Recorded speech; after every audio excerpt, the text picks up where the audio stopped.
है। Hallelujah. Hallelujah. ಯಾವ ರೀತಿಯಾಗಿ ಸಹೋದರರು ಗಿಡಿಯೋನ್ಸ್ ಮಿನಿಸ್ಟ್ರಿ ಸೇವೆ ಬಗ್ಗೆ ಸಾಕ್ಷ್ಯ ಹೇಳ್ತಾ ಇದ್ರು, किस तरह से भाई गिडियोन मिनिस्ट्री के बारे में प्रचार बता रहे थे, गवाही दे रहे ಸಾಕ್ಷಿಗೆ थे। ನಾನು ಕೂಡ ಒಬ್ಬ ಗುರುತಾಗಿದ್ದೇನೆ, ಒಂದು ಚಿಹ್ನೆ ಆಗಿದ್ದೇನೆ उस ಪ್ರಿಯರೇ। गवाही के लिए मैं भी एक गवाह हूँ। ನಮ್ಮ ಸಹೋದರನಿಗೆ ಕೊಟ್ಟಂತ ಹೊಸ ಒಡಂಬಡಿಕೆಯನ್ನು ನಾನು ಓದಿ ರಕ್ಷಣೆ ಹೊಂದಿದ್ದೇನೆ 15-16 ವರ್ಷಗಳಾದ ನಂತರ। मैं भी, मेरे भाई ने दिया हुआ एक नए करार को गिडियन बाइबल को पढ़ के 15-16 साल के बाद मैं भी तरण पाया हूँ। 1980ರಲ್ಲಿ ಅವರು ನನ್ನ ಸಹೋದರ ಶಾಲೆಯಲ್ಲಿ ಕಲಿಯುವಾಗ ಶಾಲೆಯಲ್ಲಿ ಆ ಒಂದು ಹೊಸ ಒಡಂಬಡಿಕೆಯನ್ನು ಹಂಚಿದ್ರು. ಅದನ್ನು ತೆಗೆದುಕೊಂಡು ನಮ್ಮ ಮನೆಗೆ ನಮ್ಮ ಸಹೋದರ ಬಂದಿದ್ದ. ನಾನು ಅದನ್ನು ಅವನು ಸ್ವಲ್ಪ ದಿನ ಇಟ್ಟುಕೊಂಡ, ಆದರೆ ಬಹಳ ದಿನ ಇಟ್ಟುಕೊಳ್ಳಲಿಲ್ಲ, ಅದನ್ನು ಬಿಸಾಡಿಬಿಟ್ಟ. ಆದರೆ ನಾನು ಸ್ಕೂಲ್ ಬ್ಯಾಗ್ನಲ್ಲಿ ಇಟ್ಟುಕೊಂಡು ನಾನು ಸ್ಕೂಲ್ಗೆ ಹೋಗ್ತಾ ಇದ್ದೆ। और ऐसे हुआ कि जब मैं स्कूल में था तो मेरे भाई के स्कूल में एक्चुअली गिडियन बाइबल डिस्ट्रीब्यूट किया गया था, और मेरे भाई वह गिडियन बाइबल लेके घर आए थे। उन्होंने घर पे उसको रख दिया था, लेकिन बाद में उन्होंने उसको बगल में रख दिया था, लेकिन उस बाइबल को मैं अपने बैग में रखकर हर दिन स्कूल लेकर जाता था। ನನಗೆ 18-19 ವಯಸ್ಸಿನಲ್ಲಿ ಕಾಲೇಜಿನಲ್ಲಿರುವಾಗ ಒಬ್ಬ ಸಹೋದರು ಸುವಾರ್ತೆ ಹೇಳಿದರು. ಆ ಸುವಾರ್ತೆ ಹೇಳುವಾಗ ಬೈಬಲ್ ಓದಬೇಕೆಂಬುದಾಗಿ ಮನಸ್ಸಾಯಿತು. ನನ್ನ ಸಾಕ್ಷಿ ನನಗೆ ಗೊತ್ತಿದೆ, ಬೇಗನೆ ಮುಗಿಸ್ತೇನೆ. ಓದಲಿಕ್ಕೆ ಇಚ್ಛೆ ನನಗೆ ಆದಾಗ ಅದನ್ನು ನೋಡಬೇಕಂತ ಹೇಳಿದಾಗ ಇದೇ ಗಿಡಿಯೋನ್ ಬೈಬಲ್ ಅವರು ಕೊಟ್ಟಾಗ ನಮಗೆ ಮನೆಯಲ್ಲಿರೋಂಥ ಬೈಬಲ್ ನನಗೆ ನೆನಪು ಬಂತು। और जब मैं 18 साल 19 साल का था तो फिर से मुझे कॉलेज में सुसमाचार मिला। आप सब लोग मेरे गवाही को अभी ऑलरेडी आप जानते हो, इसलिए हम जल्दी ख़त्म करेंगे। लेकिन वो गवाही सुसमाचार को सुनते ही मुझे उन्होंने गिडियन बाइबल दिया, और उस गिडियन बाइबल को देखते ही मुझे याद आया कि अपने घर में भी एक ऐसा ही गिडियन बाइबल है। ಸೊ ಎಷ್ಟೋ ವರ್ಷಗಳಿಂದಲೂ ಕೂಡ ನಾವು ಆ ಮನೆಯಲ್ಲಿ ಅದು ಹಾಗೆ ಒಂದು ಯಾವುದೋ ಒಂದು ಮೂಲೆಯಲ್ಲಿ ಅದು ಬಿದ್ದಿತ್ತು ಪ್ರಿಯರೇ, ಇತ್ತು। और कितने सालों तक वह जो गिडियन बाइबल हमारे स्कूल में दिया गया था वो कहीं कोने में वो रखा गया था। ನಿಜವಾಗಿ ನೋಡುವಾಗ 15-20 ವರ್ಷದ ಒಳಗಾಗಿ ಏನಾದರೂ ಬೇಡವಾದ ವಸ್ತುವನ್ನು ನಾವು ಒಗೆದು ಬಿಡ್ತೇವೆ। और अगर हम सही में अगर हम देखेंगे, अगर 15-16 साल अगर हम हमारे घर में कोई चीज रहता है तो हम सामान्य तौर पे उसको फेंक देते हैं। ಉಪಯೋಗ ಇಲ್ಲದೆ ಇರುವಂತ ವಸ್ತುವನ್ನು ನಾವು ಯಾರು ಇಟ್ಕೊಳ್ಳೋದಿಲ್ಲ। अगर कोई उपयोग का वस्तु नहीं है तो हम उसको नहीं रख सकते। ಆದರೆ ನೋಡುವಾಗ ನಾನು ಯಾಕೆ ಹೇಳ್ತಾ ಇದ್ದೇನೆ, ನಾನು ಓದಲಿಕ್ಕೆ ಪ್ರಾರಂಭ ಮಾಡಿದ್ದು ನಮ್ಮ ಸ್ವಂತ ಮನೆಯಲ್ಲಿ। क्योंकि मैं इसलिए कह रहा हूँ क्योंकि मैं जब पढ़ने के लिए प्रारंभ किया वो मेरे खुद के घर में मैं पढ़ रहा था। ನಮಗೆ ಸಿಕ್ಕಿದ್ದು ನಾವು ಬಾಡಿಗೆ ಇರುವಂತ ಮನೆಗಳಲ್ಲಿ, लेकिन वो हमें मिला था जब हम भाड़े के घर पे रहते थे। ನಾವು ಮನೆಗಳನ್ನು ಬದಲಾವಣೆ ಮಾಡಿ ಬಂದಿದ್ದೇವೆ। और हम बहुत सारे घरों को बदल के आए हैं। ಆ ಮನೆಗಳನ್ನು ಬದಲಾವಣೆ ಮಾಡಿದ್ರು ಕೂಡ ಬೈಬಲ್ ನನ್ನ ಹಿಂದೆ ಹುಡ್ಕೊಂತ ಬಂದಿದೆ। लेकिन वह बहुत सारे घर बदलने के बाद भी बाइबल मेरा पीछा करते आया। ಯಾರಾದರೂ ಮನೆ ಚೇಂಜ್ ಮಾಡುವಾಗ ಇದ್ದ ಕಸ ತಗೊಂಡು ಮನೆಗೆ ಹೋಗ್ತಾರೇನ್ರಿ? और अभी कोई अगर नया घर में जा रहा है तो घर पे पुराना कचरे को लेकर कोई नए घर पे जाता है क्या? ಎಲ್ಲ ನಾವು ವಸ್ತುಗಳನ್ನ ಟ್ರಕ್ಕಿಗೆ ಅಥವಾ ಗಾಡಿಗೆ ಹಾಕಿದ ಮೇಲೆ ಏನೇನು ಚಿಕ್ಕ ಪುಕ್ಕಟ್ಟು ಉಳಿದಿರುತ್ತೆ ಬೇಡವಾದದನ್ನ ಒಂದು ಚೀಲನಲ್ಲಿ ಹಾಕಿ जब हम नए घर को जाते रहते हैं तो जो भी सामान है वह गाड़ी में ढकने के बाद जो भी बचा कुचा सामान रहता है जो जरूरी नहीं रहता है उसको हम बैग में डाल के फेंक देते हैं। इसका अर्थ क्या है? कि हमारा परमेश्वर जीवित परमेश्वर है। बाइबल में रहने वाला हर एक वचन वह जीवित वचन है। इसको जिंदगी है, यह बात करता है, यह मनुष्य की जिंदगी को बदलता है। ವಾಕ್ಯ ಮನುಷ್ಯನನ್ನು ಪ್ರೀತಿ ಮಾಡುತ್ತದೆ। ये वचन मनुष्य से प्रेम करता है। ಈ ವಾಕ್ಯ ಮನುಷ್ಯನನ್ನು ನಾಶಪಡಿಸುವುದಿಲ್ಲ, ಮನುಷ್ಯನನ್ನು ಕಟ್ಟುವಂತದ್ದಾಗಿದೆ। यह वचन जो है मनुष्य को नाश नहीं करता है लेकिन मनुष्य को बांधता है। ಅದಕ್ಕಾಗಿ ದೇವರ ವಾಕ್ಯವನ್ನು ಪ್ರೀತಿ ಮಾಡಿರಿ। इसीलिए परमेश्वर के वचन से प्यार करिएगा। ದೇವರು ಯಾವಾಗ ಹೇಗೆ ಯಾವ ಸ್ಥಳದಲ್ಲಿ ಯಾವ ರೀತಿಯಿಂದ ಕೆಲಸ ಮಾಡ್ತಾನೆ ನಮಗೆ ಯಾರು ಕೂಡ ಗೊತ್ತಾಗೋದಿಲ್ಲ। परमेश्वर कहां पे किसके दौर से किसके ओर से और कैसे काम करता है वो हमें नहीं पता रहता है। ಈ ಹೊಸ ಒಡಂಬಡಿಕೆ ಕೊಡುವಾಗ ನಿಮಗೆ ಅನಿಸಬಹುದು ಅವನು ಓದಿಲ್ಲ ಬಿಟ್ಟಿಲ್ಲ ಏನೋ ಎಂಬುದಾಗಿ ಅನಿಸಬಹುದು ನಿಮಗೆ। शायद आपको अगर जब आप बाइबल देते हो तो आपको शायद ऐसे लगता होगा कि ये पढ़ेगा नहीं पढ़ेगा, ऐसे लग सकता है। ಆದರೆ ದೇವರಿಗೆ ಗೊತ್ತು ಯಾವಾಗ ಎಲ್ಲಿ ಏನು ಅಂತ ಹೇಳಿ। लेकिन परमेश्वर को पता है वो कहां और कैसे क्या करना है। ನಮ್ಮ ಕೆಲಸ ಏನು? हमारा काम क्या है? ತಿಳಿಸೋದಷ್ಟೇ, बस बताना, ಕೊಡುವುದಷ್ಟೇ, देना। ಆ ಬೈಬಲ್ ಅನ್ನು ಒಂದು ಸ್ಥಳದಲ್ಲಿ ಇಟ್ಟು ಬರುವುದಷ್ಟೇ ನಮ್ಮ ಕೆಲಸ। बाइबल को उस जगह पे लाकर रख कर जाना उतना ही हमारा काम ಮುಂದಿನ है। ಕೆಲಸವನ್ನು ದೇವರು ನೋಡಿಕೊಳ್ಳುತ್ತಾನೆ। आगे का काम परमेश्वर देख लेंगे। Hallelujah, hallelujah, hallelujah, hallelujah. ಬನ್ನಿರಿ ನಿಮ್ಮ ಸತ್ಯವೇದವನ್ನು ಕೀರ್ತನೆಗಳು 16ಕ್ಕೆ ತಿರುಗಿಸಿಕೊಳ್ಳಿರಿ। चलिए हम सब लोग अपने बाइबल को भजन संहिता 16 ಬಹಳ ಸುಂದರವಾಗಿರುವಂತಹ ಒಂದು ಕೀರ್ತನೆ ಇದಾಗಿದೆ। बहुत सुंदर सा भजन संहिता ये है। ನಮ್ಮ ಮುಂದೆ ಬಹಳಷ್ಟು ಸಮಯ ಕಡಿಮೆ ಇದೆ, हमारे पास समय कम है। ಆದಷ್ಟು ಬೇಗನೆ ಮುಗಿಸುವುದಕ್ಕಾಗಿ ನಾನು ಪ್ರಯತ್ನ ಪಡ್ತೇನೆ। मैं कोशिश करूंगा कि जल्दी से हम खत्म कर ले। ಕೀರ್ತನೆಗಳು 16 भजन संहिता 16। ಈ ಒಂದು ಕೀರ್ತನೆಗೆ ಬಂಗಾರದ ಕೀರ್ತನೆ ಎಂದು ಕೂಡ ಕೆಲವು ಸ್ಕಾಲರ್ಸ್ ಹೇಳುವವರಾಗಿದ್ದಾರೆ. और कई विद्वांस इस तरह से कहते हैं कि यह जो भजन संहिता है वह सोने का भजन संहिता है। ಕಾರಣ ಇದು ಬಹಳ ಒಂದು ಬೆಲೆಯು ಇರುವಂತಹ ಒಂದು ಕೀರ್ತನೆ ಎಂಬುದಾಗಿ ಸ್ಕಾಲರ್ಸ್ ಅವರು ಮನ್ನಿಸುವವರಾಗಿದ್ದಾರೆ. और वहाँ पे विद्वांस इस तरह से कहते हैं कि इस भजन संहिता में बहुत अमूल्य चीजें हैं, इसलिए उसको उस नाम से बुलाया गया है। ಅದಕ್ಕಾಗಿ ಒಂದು ಕೀರ್ತನೆ ನೋಡಿಕೊಳ್ಳೋಣ.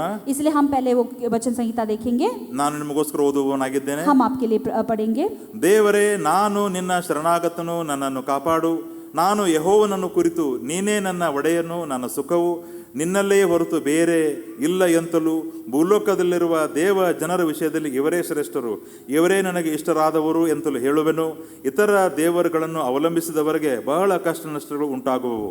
ಅವರಂತೆ ನಾನು ರಕ್ತವನ್ನು ಪಾನದ್ರವ್ಯವಾಗಿ ಸಮರ್ಪಿಸುವುದೇ ಇಲ್ಲ, ಅವರ ನಾಮಗಳನ್ನಾದರೂ ಉಚ್ಚರಿಸುವುದಿಲ್ಲ. ನನ್ನ ಪಾಲು ನನ್ನ ಪಾನವು ಯೆಹೋವನೇ, ನೀನೇ ನನ್ನ ಸ್ವಾಸ್ಥ್ಯವನ್ನು ಭದ್ರಗೊಳಿಸುತ್ತಿ. ನನಗೆ ಪ್ರಾಪ್ತವಾಗಿರುವ ಸ್ವಾಸ್ಥ್ಯವು ರಮಣೀಯವಾದದ್ದು, ಅದು ನನಗೆ ಸಂತೃಪ್ತಿಕರವಾಗಿದೆ. ಯೆಹೋವನು ನನಗೆ ಆಲೋಚನೆಯನ್ನು ಹೇಳಿಕೊಡುತ್ತಾನೆ, ಆತನನ್ನು ಕೊಂಡಾಡುವೆನು. ರಾತ್ರಿಯ ಸಮಯಗಳಲ್ಲಿ ನನ್ನ ಅಂತರಾತ್ಮವು ನನ್ನನ್ನು ಬೋಧಿಸುತ್ತದೆ. ನಾನು ಯೆಹೋವನನ್ನು ಯಾವಾಗಲೂ ನನ್ನೆದುರಿಗೆ ಇಟ್ಟುಕೊಂಡಿದ್ದೇನೆ. ಆತನು ನನ್ನ ಬಲಗಡೆಯಲ್ಲಿ ಇರುವುದರಿಂದ ನಾನು ಎಂದಿಗೂ ಕದಲುವುದಿಲ್ಲ. ಆದ ಕಾರಣ ನನ್ನ ಹೃದಯವು ಹರ್ಷಿಸುತ್ತದೆ, ನನ್ನ ಮನವು ಉಲ್ಲಾಸಗೊಳ್ಳುತ್ತದೆ, ನನ್ನ ಶರೀರವು ಸುರಕ್ಷಿತವಾಗಿರುವುದು. ಯಾಕೆಂದರೆ ನೀನು ನನ್ನ ಜೀವಾತ್ಮವನ್ನು ಪಾತಾಳದಲ್ಲಿ ಬಿಡುವುದಿಲ್ಲ, ನಿನ್ನ ಪ್ರಿಯನಿಗೆ ಅಧೋಲೋಕವನ್ನು ನೋಡಗೊಡಿಸುವುದಿಲ್ಲ. ನೀನು ನನಗೆ ಜೀವ ಮಾರ್ಗವನ್ನು ತಿಳಿಯಪಡಿಸುವಿ. ನಿನ್ನ ಸಮ್ಮುಖದಲ್ಲಿ ಪರಿಪೂರ್ಣ ಸಂತೋಷವಿದೆ, ನಿನ್ನ ಬಲಗೈಯಲ್ಲಿ ಶಾಶ್ವತ ಭಾಗ್ಯವಿದೆ. Amen, hallelujah, amen. ದಾವೀದನು ಬರೆದಂತಹ ಒಳ್ಳೆಯ ಒಂದು ಕಾವ್ಯವಾಗಿದೆ ಇದು. और दावीद ने लिखा हुआ बहुत सुंदर सा भजन ಇಲ್ಲಿ संहिता ನೋಡ್ತಾ है। ಇದ್ದೇವೆ ಕೀರ್ತನೆಯ ಶೀರ್ಷಿಕೆಯನ್ನು ನೋಡಿದರೆ, और अगर हम भजन संहिता का वो टाइटल देखेंगे, ಅವನು ಹೇಳ್ತಾ ಇದ್ದಾನೆ, ಈ ಒಂದು ಕೀರ್ತನೆಯು ಯೆಹೋವನ ಒಂದು ಸೇವೆಯ ಪೂರ್ಣಾನಂದಕರವಾದದ್ದು ಎಂಬುದಾಗಿ. और यह उसका टाइटल इस तरह से कहता है कि यहोवा का जो सेवा है वो पूर्ण आनंदित सेवा है। ಯಾವ ಒಂದು ಕಾರ್ಯ ಅವನಿಗೆ ಆನಂದ ಮಾಡುವಂತದ್ದಾಗಿದೆ? उसको किस चीज में आनंद मिलती है? ಯಾವುದರಲ್ಲಿ ಅವನಿಗೆ ಆನಂದವಿದೆ? उसको किस चीज में आनंद मिलती है? ಯಾವುದರಲ್ಲಿ ಅವನಿಗೆ ಸಂತೋಷವಿದೆ? उसको किस चीज में खुशी मिलती है? ಯಾವುದರಲ್ಲಿ ಅವನಿಗೆ ಹರ್ಷ ಅನಿಸುತ್ತಾ ಇದೆ? किस चीज में उसको आनंद मिलता है? ಯೆಹೋವನ ಸೇವೆ ಮಾಡುವುದರಲ್ಲಿ. यहोवा की सेवा करते हुए। ಮತ್ತೆ ರವಿವಾರ ಬಂತು, ಮತ್ತೆ ಎದ್ದು ಹೋಗ್ಬೇಕು, ಮತ್ತೆ ಬರದೇ ಇದ್ದರೆ ಪಾಸ್ಟರ್ ಫೋನ್ ಮಾಡಿ ಕೇಳ್ತಾರ. और फिर से इतवार आ गया, उठ के जाना पड़ेगा, अगर नहीं जाऊंगा तो पास्टर पूछेंगे। ಈ ರೀತಿಯಾಗಿ ನಾವು ಮಾಡಿ ಬರುತ್ತೇವೆಯೋ? क्या हम ऐसे करके आते हैं? ಅಥವಾ ಹಾಗೆ ಬಂದಿದ್ದೇವೆಯೋ? या ऐसे करके आए हैं? ನನಗನ್ನಿಸುವುದಿಲ್ಲ ನೀವು ಯಾರು ಕೂಡ ಹಾಗೆ ಬಂದಿಲ್ಲ ಅಂತ. हमें नहीं लगता कि आप में से कोई ऐसे है। ಇಲ್ಲಿ ಯೆಹೋವನ ಸೇವೆ ಒಂದು ಪೂರ್ಣ ಆನಂದವೆಂಬುದಾಗಿ ನಾವು ನೋಡ್ತಾ ಇದ್ದೇವೆ. यहाँ पर हम देखते हैं कि यहोवा का जो सेवा है वो पूर्ण आनंद का सेवा है। ನಮ್ಮ ಜೀವಿತದಲ್ಲಿ ಯೆಹೋವನ ಸೇವೆ ನಮಗೆ ಆನಂದವಾಗಿ ಕಾಣ್ತಾ ಇದೆಯೋ? क्या हमारी जिंदगी में यहोवा का जो सेवा है वो आनंदित है? ಆದರೆ ಬೇರೆ ಸೇವೆ ಆನಂದಕರವಾಗಿದೆಯೋ? या फिर कोई और सेवा हमारी जिंदगी में ನಮಗೆ आनंदित ಕೊಟ್ಟಂತ है? ಬೇರೆ ಕೆಲಸವನ್ನು ಪೂರ್ಣ ಮನಸ್ಸಿನಿಂದ ಪೂರ್ಣ ಸಂತೋಷದಿಂದ ನಾನು ಮಾಡಬಾರದು ಎಂಬುದಾಗಿ ಹೇಳ್ತಾ ಇಲ್ಲ. हमें दिया हुआ काम पूर्ण मन से पूर्ण खुशी से करना नहीं चाहिए, ऐसे में नहीं कर रहा हूँ। ದೇವರ ಮಕ್ಕಳಾಗಿರುವಂತವರು ನಾವು ಅದನ್ನು ಮಾಡಬೇಕು, ಅದು ನಮ್ಮ ಕರ್ತವ್ಯ. वह परमेश्वर के भक्त होने के नाते हमें उसको करना है, वो हमारी जिम्मेदारी है। ಆದ್ರೆ ಕೆಲವರು ನಾನು ನೋಡಿದ್ದೇನೆ, लेकिन बहुतों को हमने ऐसे देखा ಅದನ್ನು है ಅವರು ಎಷ್ಟು ಪ್ರೀತಿಸ್ತಾರ ಅಂತ ಹೇಳಿದ್ರೆ, कि अपने उस काम को इतना वो प्यार करते ದೇವರ हैं ಸೇವೆಯನ್ನು ಮಾಡುವುದರ ವಿಷಯದಲ್ಲೇ ಮರೆತು ಬಿಡ್ತಾರೆ. कि परमेश्वर की सेवकाई करना ही वो भूल जाते ಅದು हैं। ಅವರಿಗೆ ಪ್ರೀತಿ ಅನಿಸುವುದೇ ಇಲ್ಲ. वह उनको प्यार लगता ही नहीं है। ನಾವು ಯಾವುದನ್ನು ಪ್ರೀತಿಸುತ್ತೇವೆಯೋ हम जिसको प्यार करते हैं ಅದನ್ನು ನಾವು ಮೊದಲು ಮಾಡ್ತೇವೆ, उसी को हम पहले स्थान देते हैं, ಅದನ್ನು ನಾವು ಅತಿಯಾಗಿ ಮಾಡ್ತೇವೆ, उसको हम ज्यादातर से दोहराते हैं, ಅದನ್ನು ನಾವು ಬಹಳ ಇಷ್ಟಪಟ್ಟು ಮಾಡುತ್ತೇವೆ. उसको हम बहुत खुशी से करते हैं। ಯೆಹೋವನ ಸೇವೆ ನಮಗೆ ಪ್ರೀತಿ ಆಗದೆ ಹೋದರೆ, अगर यहोवा की सेवा सेवा से हमें प्यार नहीं है तो ಮಾಡುವಂತ ಒಂದು ಸೇವೆ ಯೆಹೋವನಿಗಾಗಿ ಮಾಡುವುದಕ್ಕಾಗಿ ನಮಗಷ್ಟು ಇಷ್ಟ ಅಥವಾ ಸಂತೋಷ ಅನಿಸುವುದಿಲ್ಲ. तब यहोवा को सेवा करना, वो सेवा जो है वो हमको उतना अच्छा नहीं लगेगा। ಅದಕ್ಕಾಗಿ ದೇವರ ಸಾನ್ನಿಧ್ಯಕ್ಕೆ ಬಂದಿರುವಾಗ ನಾವು ಪರೀಕ್ಷೆ ಮಾಡಿಕೊಳ್ಳಬೇಕು, ನಾನು ಯೆಹೋವನ ಸೇವೆಯನ್ನ, ದೇವರ ಸೇವೆಯನ್ನ, ಕರ್ತನ ಸೇವೆಯನ್ನ पूर्ण आनंदದಿಂದ ಮಾಡ್ತಾ ಇದ್ದೇನೋ ಇಲ್ಲವೋ. इसलिए यहोवा के मंदिर में आते हुए हमें अपने आप को परीक्षा करना है कि क्या मैं परमेश्वर की सेवकाई को पूर्ण मन से और पूर्ण आनंद से कर रहा हूँ. ಇಲ್ಲ ಮನೆಯಲ್ಲಿ ಅಪ್ಪ ಕೇಳ್ತಾನೆ, ಅವ್ವ ಕೇಳ್ತಾಳೆ, ಅಜ್ಜಿ ಕೇಳ್ತಾಳೆ, ಪಾಸ್ಟರ್ ಕೇಳ್ತಾರೆ, ಮತ್ತೆ ಯಾರಾದರೂ ಕೇಳ್ತಾರೆ ಎಂಬುದಾಗಿ ತಿಳಿದುಕೊಂಡು ಮಾಡ್ತಾ ಇದ್ದೇವೆ. क्या या फिर ऐसा है कि हम इस तरह से सेवा कर रहे हैं क्योंकि भाई पूछेगा, बहन पूछेगी, माँ पूछेगी, पिता पूछेगा या पास्टर पूछेंगे करके, ಅಥವಾ ಯೇಸು ಸ್ವಾಮಿ ತಿರುಗಿ ಬರುವಾಗ ನಾನು ಕೇಳಬಹುದು ಅಂದು ತಿಳಿದುಕೊಂಡು ಹೆದರಿ ಮಾಡ್ತಾ ಇದ್ದೀರೋ? या फिर यीशु मसीह जब वापस आएंगे तब पूछेंगे, इस बात से डर कर रहे हैं? ಇಲ್ಲ, नहीं. ಯೆಹೋವನ ಸೇವೆ, ಯೇಸು ಕ್ರಿಸ್ತನ ಸೇವೆ ನಾವು ಮಾಡುವಾಗ ಅದು ಆನಂದದಿಂದ ಮಾಡುವವರಾಗಿರಬೇಕು. हम यहोवा की सेवकाई जब करते रहते हैं तो पूर्ण मन से और पूर्ण आनंद से करना है. ಅದಕ್ಕಾಗಿ 1 ಮತ್ತು 2ನೇ ವಚನದಲ್ಲಿ ನಾವು ನೋಡ್ತಾ ಇದ್ದೇವೆ, इसीलिए पहला और दूसरे वचन में हम ಆ देखते हैं ಯೆಹೋವನ ಸೇವೆ ಅವನಿಗೆ ಆನಂದವಾಗಲಿಕ್ಕೆ ಕಾರಣ कि यहोवा का सेवा उसको आनंद इसीलिए करता है, देता है ಆತನು ದೇವರನ್ನ ತನ್ನ ಶರಣಾಗತನಾಗಿ ಮಾಡಿಕೊಂಡಿದ್ದಾನೆ. क्योंकि परमेश्वर पे उसने परमेश्वर को अपना शरण स्थान मान लिया ತನ್ನ है. ಕಾಪಾಡುವಿಕೆಗೋಸ್ಕರ ಆತನು ಯೆಹೋವನಿಗೆ ಒಪ್ಪಿಸಿಕೊಟ್ಟಿದ್ದಾನೆ. अपने आप की रक्षा के लिए अपने आप को यहोवा को सौंपा है. ಅಷ್ಟೇ ಅಲ್ಲ, ಯೆಹೋವನನ್ನೇ ನೀನೇ ನನ್ನ ಒಡೆಯವನು ಎಂಬುದಾಗಿ ಹೇಳ್ತಾ ಇದ್ದಾನೆ. उतना ही नहीं, लेकिन यहोवा से वो कह रहा है कि परमेश्वर तू ही मेरा परमेश्वर है ನನ್ನ ಸುಖ ನಿನ್ನಲ್ಲೇ ಹೊರತು ಬೇರೆ ಎಲ್ಲೂ ಇಲ್ಲ ಎಂಬುದಾಗಿ ಹೇಳ್ತಾ और ಇದ್ದಾನೆ. वह यह कह रहा है कि मेरा जो खुशी है वो सिर्फ आप में ही और कहीं नहीं. ಯಾಕೆ ನಮಗೆ ಅನೇಕ ಸಲ ಒಂದು ದೇವರ ಸೇವೆ ನಮಗೆ ಆನಂದಕರವಾಗಿ ಅನಿಸುವುದಿಲ್ಲ ಗೊತ್ತಾ? आपको पता है कि कई बार ऐसे होता है कि परमेश्वर की सेवकाई में हमें आनंद नहीं मिलता है. पता है ನಾವು क्यों? ಸುಖವನ್ನು ಬೇರೆ ಕಡೆ ಹುಡುಕಿಕೊಂಡು ಹೋಗ್ತೇವೆ. क्योंकि हम हमारी खुशी किसी और चीजों में ढूंढते रहते ನಾವು हैं. ಸುಖವನ್ನು ಮೊದಲನೇದಾಗಿ ಹುಡುಕಿಕೊಂಡು ಹೋಗಬೇಕಾಗಿದ್ದು ನಮ್ಮ ಯೆಹೋವನಲ್ಲಿ, ಕರ್ತನಲ್ಲಿ, ಯೇಸುವಿನಲ್ಲಿ. हम खुशी जो है उसको हमें पहले यहोवा में, अपने यहोवा के आनंद में हमें ढूंढना है. ಆ ಪ್ರಾರ್ಥನೆಯಲ್ಲಿ, ದೇವರ ಸಾನ್ನಿಧ್ಯದಲ್ಲಿ ಕಳೆಯುವುದರಲ್ಲಿ ನಾವು ಸುಖವನ್ನು ಕಂಡುಕೊಳ್ಳಬೇಕು. परमेश्वर के सन्निधान में बैठना है और प्रार्थना करने में, वचन पढ़ने में हम परमेश्वर के आनंद को ढूंढना है. ಇಲ್ಲಿ ದಾವೀದನು ಹೇಳ್ತಾ ಇದ್ದಾನೆ, ನನ್ನ ಸುಖವು ನಿನ್ನಲ್ಲೇ ಹೊರತು ಬೇರೆ ಇಲ್ಲ ಎಂತಲೂ.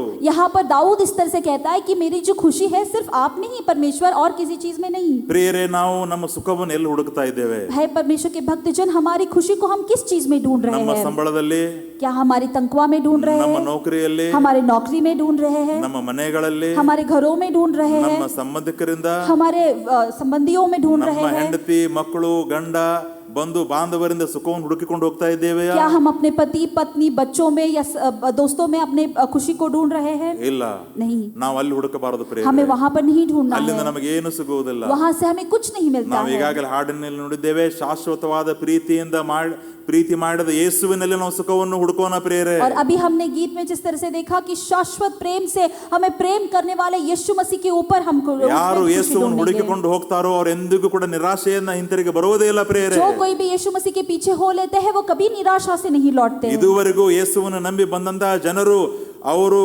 ನಿರಾಶೆಯಾಗಿಲ್ಲ, ಮರಾಠಿಯಲ್ಲಿ ನೋಡುವಾಗ ಫಜಿತಿಯಾಗಿಲ್ಲ ಎಂಬುದಾಗಿ ನೋಡ್ತೇವೆ. और अब तक जिन्होंने भी यीशु मसीह के ऊपर भरोसा रखा है, उनके पीछे हो लिया, उनमें से एक भी कोई भी निराशा से वापस नहीं आया है. ಅದಕ್ಕಾಗಿ ಕೀರ್ತನಕಾರನು ಕೀರ್ತನೆಗಳು 27 1ರಿಂದ 3ನೇ ವಚನದಲ್ಲಿ ನೋಡುವಾಗ, इसीलिए भजन संहिता 27 1 से 3 वचन तक हम जब देखते हैं, ಯೆಹೋವನೇ ನನಗೆ ಬೆಳಕು ರಕ್ಷಕನಾಗಿದ್ದಾನೆ, ನಾನು ಯಾರಿಗೆ ಭಯಪಟ್ಟೇನು ಎಂಬುದಾಗಿ ಹೇಳ್ತಾ ಇದ್ದಾನೆ ಪ್ರಿಯರೇ. वह इस तरह से लिखता है कि प्रभु ही मेरी ज्योति और मेरा सहायक है, तब मैं किससे डरूं.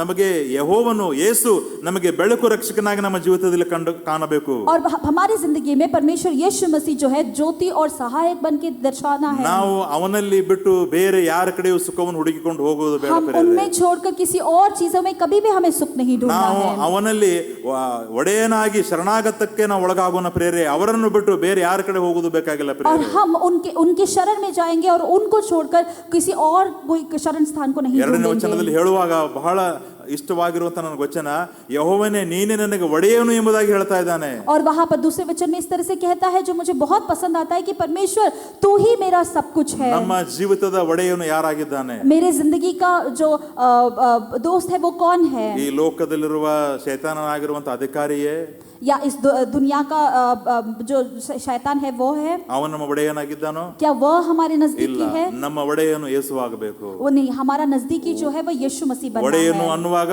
ಆತನು ಹೇಳುವ ಮಾತುಗಳನ್ನು ನಾವು ಕೇಳುವರಾಗಿರಬೇಕು जब ಪ್ರಿಯರೇ. हम नजदीकी कहते हैं तो उनका जो बात है वो हम सुनने वाले होना ಅವಾಗ चाहिए. ಯೆಹೋವನ ಸೇವೆ ನಮಗೆ ಪೂರ್ಣ ಆನಂದವಾಗಿ ಕಾಣುವಂತದ್ದಾಗಿದೆ तब ಪ್ರಿಯರೇ. यहोवा की सेवा जो है पूर्ण आनंदमय से हम कर पाएंगे. ಆವಾಗ ನಾವು ನೋಡ್ತೇವೆ, ಭಾನುವಾರ ಯಾವಾಗ ಬರ್ತದೆ, ನಾನು ಯಾವಾಗ ಹೋಗಿ ಆರಾಧನೆ ಮಾಡ್ತೇನೆ, ನಾನು ಯಾವಾಗ ಹೋಗಿ ಪ್ರಾರ್ಥನೆ ಮಾಡ್ತೇನೆ, ನಾನು ಯಾವಾಗ ಹೋಗಿ ವಾಕ್ಯವನ್ನು ಕೇಳ್ತೇನೆ ಎಂಬುದಾಗಿ ತವಕದಿಂದ ಕಾಯುವವರಾಗಿರುತ್ತೇವೆ ಪ್ರಿಯರೇ. और तब हम देखेंगे कि कब इतवार के दिन आएगा, कब मैं कलीसिया को जाऊंगा, कब मैं आराधना करूंगा, परमेश्वर के वचन को सुनूंगा, प्रार्थना करूंगा. इन सब चीजों में हम इंतजार करने वाले हो ನನ್ನನ್ನು जाते हैं. ಕ್ಷಮಿಸಬೇಕು ಪ್ರಿಯರೇ. मुझे हमें क्षमा करिएगा प्रिय. ಅನೇಕ ಜನರು ಎಷ್ಟೋ ಸಲ ಹೇಳಿದ್ರು ಕೂಡ ಭಾನುವಾರ ಆರಾಧನೆಗೆ ಬಹಳ ತಡವಾಗಿ ಬರುತ್ತಾರೆ ಪ್ರಿಯರೇ. बहुत सारे लोगों को कितने बार बोला तो भी संडे के दिन आराधना में देर से आते हैं. ನಾವು ಕಾಲೇಜಿಗೆ ತಡವಾಗಿ ಹೋಗೋದಿಲ್ಲ, हम कॉलेज को देर से नहीं जाते ರೈಲ್ವೆ हैं, ಸ್ಟೇಷನ್ ತಡವಾಗಿ ಹೋಗೋದಿಲ್ಲ, रेलवे स्टेशन को देर से नहीं जाते हैं, ನಾವು ನಮ್ಮ ನೌಕರಿಗೆ ತಡವಾಗಿ ಹೋಗೋದಿಲ್ಲ, हम अपने काम को देर से नहीं जाते हैं. ಯಾರಾದ್ರೂ ಏನಾದ್ರೂ ಕೊಡ್ತಾರೆ ಅಂತ ಹೇಳಿದ್ರೆ ನಾವು ತಡ ಮಾಡಿ ಹೋಗೋದಿಲ್ಲ. अगर कोई कुछ देगा कहेगा तो वहां पे हम देर से नहीं जाते हैं. ಯಾವುದಾದರೆ ಭಾಗ್ಯ ಕಂಡು ಬಂದ್ರೆ ಆ ಭಾಗ್ಯವನ್ನು ಹುಡುಕಿಕೊಂಡು ನಾವು ಅದರ ಹಿಂದೆ ಬೇಗನೆ ಹೋಗ್ತೇವೆ. अगर कोई भाग्य दिख जाता है तो उसको पीछे हो लेते, जल्दी से जाते हैं. ಆದರೆ ರವಿವಾರ ಬಂತ ಅಂತ ಹೇಳಿದ್ರೆ, लेकिन इतवार आने के बाद ಆ ಒಂದು ತವಕ ನಮ್ಮಲ್ಲಿ ಇರುವುದಿಲ್ಲ. वह जो इंतजार रहता है वो हमारे अंदर ಆದರೆ नहीं ದೇವರಿಗೆ रहता है. ಸ್ತೋತ್ರ, ಅನೇಕರು ಆ ರೀತಿಯಾಗಿ ತವಕದಿಂದ ಬಂದು ಕೂತುಕೊಳ್ಳುವರಾಗಿದ್ದಾರೆ, ಓಡಿ ಓಡಿ ಬರುವರಾಗಿದ್ದಾರೆ. ಅವರಿಗೆ ನಾನು ದೇವರಿಗೆ ಸ್ತೋತ್ರ ಹೇಳ್ತೇನೆ. लेकिन परमेश्वर की खुशी, परमेश्वर को धन्यवाद कहता हूँ. आप में से बहुत सारे लोग परमेश्वर से उत्सुकता से आकर उनकी उपस्थिति में आप ಈ बैठते हैं. ಲೋಕದಲ್ಲಿ ಯಾರಿಗೆ ಮನುಷ್ಯರಿಗೆ ಕಷ್ಟಗಳಿಲ್ಲ ನನಗೆ ಹೇಳ್ರಿ. आप बताइए कि इस दुनिया में कौन सा ऐसा मनुष्य है जिसको कष्ट नहीं है, कठिनाई नहीं है? ನಿಮಗೇನು ಗೊತ್ತ್ರಿ, ನಮ್ಮ ತೊಂದರೆ ನಮಗೆ ಸಮಸ್ಯೆ ನಮಗೆ ಗೊತ್ತದೆಲ್ಲ. आप क्या जानते हो हमारा क्या कठिनाई है, क्या समस्या है? ಅದೇನೇ ಇರಲಿ, वो चाहे कुछ भी हो, ಎಲ್ಲಿವರೆಗೆ ನಾವು ತ್ಯಾಗ ಮಾಡುವುದಿಲ್ಲವೋ, जब तक हम त्याग नहीं करते हैं, ಎಲ್ಲಿವರೆಗೆ ನಮಗೆ ನೋವು ಆಗುವುದಿಲ್ಲವೋ, जब तक हमें दुख नहीं होता है, ನಮಗೆ ನೋವು ಆಗಬಾರದು ಅದು ಬೇಕಂತ ಹೇಳಿದ್ರೆ ನಡೆಯುವುದಿಲ್ಲ. हमें तकलीफ भी नहीं होना है लेकिन वो भी चाहिए. कैसे ऐसे नहीं काम चलेगा? ದೇವರ ರಾಜ್ಯವನ್ನು ನಾವು ಕಷ್ಟವನ್ನು ಸಹಿಸಿಕೊಂಡು ಪ್ರವೇಶ ಮಾಡಬೇಕಾಗಿದೆ. परमेश्वर का राज्य जो है हमें कठिनाइयों का सामना करके प्रवेश करने वाला ದೇವರ राज्य ರಾಜ್ಯವನ್ನು है. ಯಾರು ವಶಪಡಿಸಿಕೊಳ್ತಾರೆ? परमेश्वर के राज्य को कौन वश में लाता है? ಬಲಾತ್ಕಾರಿಗಳು ವಶಪಡಿಸಿಕೊಳ್ತಾರೆ. जो जोरों से वो अपने आप को वश में करता है. उसको ಬಲಾತ್ಕಾರಿಗಳು ಅನ್ನುವಾಗ जब हम बलात्कारी कहते हैं, ಯಾರಾದರೂ ಏನಾದರೂ ನಮಗೆ ಉಚಿತವಾಗಿ ಕೊಡುವುದಾದ್ರೆ, अगर कोई भी मुफ्त में कुछ चीजें हमें देते हैं, ನಾವು ನಿಲ್ಲುವುದು ಮನೆಯಲ್ಲಿ ಕೂತ್ಕೊಳ್ಳೋದಿಲ್ಲ, तब हम घर में ऐसे नहीं बैठ सकते, ಓಡಿ ಹೋಗ್ತೇವೆ, दौड़ के जाते हैं. ನಾವು ಬೇಕಾದ್ರೆ ಕಸಿದುಕೊಳ್ತೇವೆ. जो कुछ भी हमें चाहिए वो छीन कर लेते हैं. ನನಗೆ ಈಗಲೂ ಕೂಡ ನೆನಪಿದೆ, अभी भी मुझे याद है, ನಾನು ನಂಬಿದ ದಿನಗಳಿಂದ ನಾನು ಸಿನಿಮಾ ಟಾಕೀಸ್ಗೆ ಹೋಗಿ ನಾನು ಸಿನಿಮಾ ನೋಡಿಲ್ಲ. जिस दिन से मैं विश्वास करने लगा उस दिन से मैं थिएटर नहीं गया, सिनेमा टॉकीज नहीं गया. ಅದಾದ್ಮೇಲೆ ಒಂದು ಸಲ ಬಹಳ ಒತ್ತಾಯ ಮಾಡಿ, ನೀನು ಚರ್ಚ್ ಹೋಗಕ್ಕೆ ಶುರು ಮಾಡಿದ್ರೆ, ಈ ಸ್ವಾಮಿ ನಂಬಿದ್ರೆ ಸಿನಿಮಾಕ್ಕೆ ಹೋಗ್ಬೇಡ ಅಂತ ಯಾರು ಹೇಳಿದಾರೋ, ಅದರಿಂದ ಏನಾಗ್ತದೆ ಅಂತ ಹೇಳಿ ಫೋರ್ಸ್ ಮಾಡಿ ನನ್ನ ಕರ್ಕೊಂಡು ಹೋದ್ರು. और उसके बाद कुछ दिनों के बाद ऐसे हुआ कि मेरे साथ जो थे वो सब लोग मुझे फोर्स कर कहा कि यीशु मसीह के ऊपर तुमने विश्वास रखा तो क्या हुआ, कि कहाँ पे लिखा है कि पिक्चर नहीं देखना है करके वो थिएटर ले गए. ನಮ್ಮ ದೋಸ್ತಿ ಖಾತೆ ಬೇಡ ನಿನಗೆ, हमारी दोस्ती नहीं चाहिए क्या तुझे? ಲೋಕಲ್ ಲ್ಯಾಂಗ್ವೇಜ್ ನಾನು ಹೇಳ್ತಾ ಇದ್ದೆ. लोकल लैंग्वेज में हम कह रहे हैं, ಏನ್ ನಮ್ಮ ದೋಸ್ತನ ಇಷ್ಟ ಕಿಮ್ಮತ್ ಇಟ್ಟಿದಿ? दोस्त का इतना ही कीमत है क्या? ನಾನು ಅವ್ರ ಮಾತು ಕೇಳಿ ಹೋದೆ, और मैंने उनका बात सुना और मैं गया, ನನಗೆ ಕೂಡ್ಲಿಕ್ಕೆ ಆಗ್ಲಿಲ್ಲ ಪ್ರಿಯ. लेकिन वहां पर मैं बैठ नहीं पाया प्रिय. ನಾನು ಈಗಲೂ ಈಗ ಚಿಂತೆ ಮಾಡ್ತೇನೆ, 3 ತಾಸು ಟಾಕೀಸ್ ನಲ್ಲಿ ಕೂತ್ ಹೇಗೆ ನೋಡ್ತಾರ ಅಂತ ಹೇಳಿ. मुझे अभी ऐसे लगता है कि 3 घंटे टॉकीज में बैठकर पिक्चर कैसे देख ನಾನು सकते हैं. ಮನೆಯಲ್ಲಿ ಒಳ್ಳೆ ಸಿನಿಮಾಗಳೇ ನಾನು ಅರ್ಧ ಕುಂತು ನೋಡಕ್ ನನಗೆ ಆಗೋದಿಲ್ಲ. घर में बैठकर अच्छे सिनेमा आधा घंटा नहीं देख सकता मैं. ಒಳ್ಳೆ ಸಾಮಾಜಿಕ ಸಿನಿಮಾನೇ ನನಗೆ ಕೂತ್ ನೋಡ್ಲಿಕ್ಕೆ ಆಗೋದಿಲ್ಲ. सामाजिक सिनेमा ही बैठकर नहीं देख पाता हूँ. ದೇವರಿಗೆ ಗೊತ್ತು ಟಾಕೀಸ್ ನಲ್ಲಿ ಹೋಗಿ ಹೇಗೆ ಸಿನಿಮಾ ನೋಡ್ತಾರೆ. पर लेकिन परमेश्वर ही जानते हैं किस तरह से 3 घंटे टॉकीज में ನಾನು ಏನು बैठकर ಹೇಳಕ್ सिनेमा ಪ್ರಯತ್ನ देखते ಪಡ್ತಾ ಇದ್ದೇನೆ ಅಂತ हैं. ಹೇಳಿದ್ರೆ, मैं क्या कहना चाहता ಈ हूँ, ದಿನಗಳಲ್ಲಿ ಆ ರೀತಿಯಾಗಿ ನಾವು ನೋಡುದಿಲ್ಲ. इन दिनों में ऐसे हम नहीं ಆ देखते हैं, ದಿನಗಳಲ್ಲಿ ನೋಡುವಾಗ लेकिन उन दिनों में 12 ಗಂಟೆಗೆ ಫಿಲ್ಮ್ ಇರುವುದಾದ್ರೆ 12 घंटे में अगर कोई फिल्म चालू होती थी 10 ಗಂಟೆಗೆ ಹೋಗಿ ನಾವು ನಂಬರ್ ಹಚ್ತಾ ಇದ್ವಿ. कि 10 बजे जाकर हम नंबर लगा देते थे. ಯಾರು ಹೋಗಿ ಟಿಕೆಟ್ ತಗೊಳ್ತಾರೆ ಎಂಬುದಾಗಿ. आगे जाकर कौन टिकट लेगा, ಇಲ್ಲೆಲ್ಲ ನೋವಾಗ್ತಾ ಇತ್ತು. ये सब हाथ दुखते थे ಇಷ್ಟೇ ಕಿಟಕಿ ಇರ್ತೈತ್ರಿ, क्योंकि इतना ही खिड़की रहता था. 5 ಕೈ ಹೋಗಕತ್ತಾವ, उसमें 5 हाथ जा रहे हैं. 5 ಕೈ ಹೋಗ್ತಾವ, 5 हाथ जाते हैं, ಬರುವಾಗ ಯಾವ್ದು ಬರುದಿಲ್ಲ. लेकिन वापस आते समय किसी को नहीं मिलता है ಯಾಕೆ ಹೇಳ್ರಿ, ಎಲ್ಲರೂ ಮುಟ್ಟಿಗೆನ क्योंकि सब लोग खींचते रहते ನೀ हैं, ದುಡ್ಡು ನಾ ದುಡ್ಡು ಅಂತ ಹೇಳಿ. वो धक्काबाजी करते रहते ಯಾಕೆ ನಾವು हैं. ಅಲ್ಲಿ ಹೋಗ್ತಾ ಇದ್ದೇವೆ? क्यों हम वहां जाते थे? ನಮಗೆ ಇಷ್ಟ, क्योंकि हमें अच्छा लगता ಅದು था, ನನಗೆ ಬೇಕು. वो मुझे चाहिए. ಅದೇ ಕಾರ್ಯವನ್ನ उसी कार्य को ದೇವರ ರಾಜ್ಯಕ್ಕಾಗಿ ನಾವು ಮಾಡೋಣ. हम परमेश्वर के राज्य के लिए करना है. आमेन, ಬೇರೆ हालेलुया. ಏನೆಲ್ಲ ಮಾಡೋದಕ್ಕಾಗಿ ನಾವು ಹಿಂದೆ ಮುಂದೆ ನೋಡುದಿಲ್ಲ. दूसरे कोई भी चीज करने के लिए हम आगे पीछे नहीं देखते हैं, ದೇವರಿಗಾಗಿ ಏನಾದರೂ ಮಾಡೋದು ಬಂದ್ರೆ, लेकिन परमेश्वर के लिए कुछ करना है तो ಒಂದಲ್ಲ, एक नहीं, 2 ಅಲ್ಲ, 2 नहीं, 3 ಅಲ್ಲ, 3 नहीं, 100 ಸಲ ವಿಚಾರ ಮಾಡ್ತೇವೆ. 100 बार हम सोचते हैं. ಉಳಿದದನ್ನೇ ಮಾಡೋಣ ನಡಿ. बाकी का हाँ ठीक है चलो कर लेंगे, ಬಾ ದೋಸ್ತ ಮೀನಾ ಹಿಡಕ್ ಹೋಗೋಣ. आ जाओ हम मछली पकड़ने के लिए जाएंगे. ವಿಚಾರ ಮಾಡೋದಿಲ್ಲ. हम आगे पीछे नहीं देखते हैं. ಮನ್ಯಾಗ ಏನ್ ಹೇಳ್ತಾರೆ, घर में क्या कहेंगे, ಅವ್ವ ಏನಂತಾಳ, माँ क्या कहेगी, ಅಪ್ಪ ಏನಂತಾನ, पिताजी क्या कहेंगे, ನಂದು ಅಭ್ಯಾಸ ಏನಾಗ್ತೈತಿ, मेरा पढ़ाई क्या होगा. ಚರ್ಚ್ಗೆ ಬರ್ರಿ ಸ್ವಲ್ಪ ಚೇರ್ ಇಡೋದು ಅಂತ ಹೇಳ್ರಿ. लेकिन चर्च को आइए थोड़ा सा चेयर लगाना है ಇಲ್ರಿ कहेंगे तो ನಂದು ಅಭ್ಯಾಸ ಐತ್ರಿ, नहीं मेरी पढ़ाई है. ನಮ್ಮ ಅಪ್ಪ ಬೈತಾನ್ರಿ, मेरे पिताजी डांटते हैं, ನಾನು ಓದ್ಕೊಂಡಿಲ್ರಿ, मैंने पढ़ाई नहीं किया ನಾಳೆ है, ಎಕ್ಸಾಮ್ ಐತ್ರಿ. कल ही एग्जाम है. ಸಾರಿ ರೀ, सॉरी री, ನಾ ಎಕ್ಸಾಮ್ ಮುಗಿಸಿ ಬರ್ತಾನೆ, मैं एग्जाम खत्म करके आऊंगा, ಮತ್ತ ಅವ್ರು ಬರೋದನ್ನ ಇಲ್ರಿ. और उसके बाद वो आते ही नहीं है. ಹಲ್ಲೆಲೂಯಾ. हालेलुया. ಯಾಕೆ ನಾವು ಈಗ ಆಗ್ತಾ ಇದ್ದೇವೆ ಪ್ರಿಯರೇ? किस लिए हम ऐसे हो रहे हैं? ದೇವರಿಗೆ ನಾವು ಶರಣಾಗತರಾಗ್ತಾ ಇಲ್ಲ. क्योंकि हम परमेश्वर को अपना शरण स्थान नहीं मान ದೇವರೇ रहे ನಮ್ಮನ್ನು हैं. ಕಾಪಾಡು ಎಂಬುದಾಗಿ ಆತನ ಬಳಿಗೆ ನಾವು ಹೋಗ್ತಾ ಇಲ್ಲ. परमेश्वर तू ही मेरी रक्षा कर, इस तरह से हम परमेश्वर के अंदर नहीं जा ಯೆಹೋವನೇ रहे हैं. ನೀನೇ ನನ್ನ ಒಡೆಯನು ಎಂಬುದಾಗಿ ನಾವು ಹೇಳ್ತಾ ಇಲ್ಲ. परमेश्वर यहोवा तू ही मेरा नजदीक रहने वाला ನನ್ನ पिता ಸುಖವು है. ನೀ ಬಿಟ್ರೆ ಬೇರೆ ಯಾರು ಇಲ್ಲ ಎಂಬುದಾಗಿ ನಾವು ಹೇಳ್ತಾ ಇಲ್ಲ ಪ್ರಿಯರೇ. आप में ही मेरा सुख है और आपको छोड़कर और कुछ नहीं. ಬಾಯಿಂದ ಹೇಳ್ತಾ ಇರಬಹುದು, हम जुबान से कहते तो रहेंगे ನಿಜವಾಗಿ ಅದನ್ನ ನಾವು ಮಾಡಿ ತೋರಿಸಬೇಕು ಪ್ರಿಯರೇ. और उसको हमें सही में करके भी दिखाना ನನಗೆ है. ಈಗಲೂ ಕೂಡ ನೆನಪಿದೆ ಪ್ರಿಯರೇ, आप मुझे आज भी याद है प्रिय, ರವಿವಾರ ಯಾವಾಗ ಬರ್ತಿದೆ ಎಂಬುದಾಗಿ ನಾನು ದಾರಿ ನೋಡ್ತಾ ಇದ್ದೆ. मैं संडे कब आएगा करके मैं इंतजार करता था. ಪಾಸ್ಟರ್ ಮನೆಗೆ ನಾವು ಹೋಗ್ತಾ ಇದ್ವಿ, पास्टर के घर पे हम जाते थे, ಒಂದು ಆಟೋ ತೆಗೆದುಕೊಳ್ತಾ ಇದ್ವಿ, ऑटो लेकर जाते थे, ಎಲ್ಲಾ ಸೌಂಡ್ ಸಿಸ್ಟಮ್ ಗಳನ್ನ ನಾವು ಆಟೋದಲ್ಲಿ ಹಾಕ್ತಾ ಇದ್ವಿ, सभी साउंड सिस्टम को ऑटो में डालते थे, ಆಟೋನಲ್ಲಿ ಹಾಕಿ ಒಂದು ಹಾಲ್ಗೆ ಹೋಗ್ತಾ ಇದ್ವಿ, ऑटो में डालकर हॉल को जाते थे, ಆ ಹಾಲ್ ನಲ್ಲಿ ಎಲ್ಲಾ ಸಿಸ್ಟಮ್ ನಾವು ಹಚ್ತಾ ಇದ್ವಿ, और सारी सिस्टम को वहाँ पर हॉल में ಅಲ್ಲಿರುವ लगाते ಚೇರ್ थे, ಗಳನ್ನ ಹಾಕ್ತಾ ಇದ್ವಿ, वहाँ पर चेयर को लगाते थे ಮತ್ತೆ ಕೂತ್ಕೊಂಡು ಪ್ರಾರ್ಥನೆ ಮಾಡ್ತಾ ಇದ್ವಿ. और वहाँ पर बैठकर प्रार्थना करते थे. ಇದನ್ನ ಹೀಗೆ ಮಾಡ್ರಿ ಎಂಬುದಾಗಿ ಯಾರು ನಮಗೆ ಹೇಳಲೇ ಇಲ್ಲ. और इसको ऐसे करना है करके किसी ने बताया ही नहीं. ಅವಾಗ ವಾಟ್ಸ್ಆಪ್ ಇಲ್ಲ, ಮೊಬೈಲ್ ಇಲ್ಲ, ಲ್ಯಾಂಡ್ಲೈನ್ ಕೂಡ ಇರ್ತಿರ್ಲಿಲ್ಲ. और वहाँ पर व्हाट्सएप नहीं, मोबाइल नहीं, तब तक तो लैंडलाइन भी नहीं रहता था. ಲ್ಯಾಂಡ್ಲೈನ್ ಯಾರಿಗೋ ಒಬ್ಬರ ಮನೇಲಿ ಇರೋದು, ಯಾರ್ದೋ ಮನೆಗೆ. लैंडलाइन तो कहीं किसी के एक के घर में रहता था. ಅವ್ರ ನಂಬರ್ ನಾವು ನಮ್ಮ ನಂಬರ್ ಅಂತ ಹೇಳ್ಕೊಡ್ತಾ ಇದ್ವಿ. उनका नंबर हम हमारा नंबर कह के ಅವ್ರ देते ಮನೆಗೆ थे. ಫೋನ್ ಮಾಡಿದ್ರೆ ಒಂದ್ಸಲ ಕರೀತಿದ್ರು, वह उनके घर पे कोई फोन जाता था तो एक बार बुलाते थे, ಎರಡನೇ ಸಲ ಮಾಡಿದ್ರು ಕೂಡ ಕರೀತಿದ್ರು, दूसरी बार कॉल आता था तो भी बुलाते थे, ಮೂರನೇ ಸಲ ಮತ್ ಫೋನ್ ಬಂದ್ರೆ ಸಿಟ್ಟಾಗ್ತಾ ಇದ್ರು. और तीसरी बार अगर फोन आता था तो उनको गुस्सा आ जाता था. ಇಂಥ ಯಾವುದೇ ಮೊಬೈಲ್ಗಳಾಗಲಿ, ವಾಟ್ಸಪ್ ಆಗಲಿ, ಫೇಸ್ಬುಕ್ ಆಗಲಿ, ಮೆಸೇಜ್ ಆಗಲಿ ಏನೂ ಇರಲಿಲ್ಲ.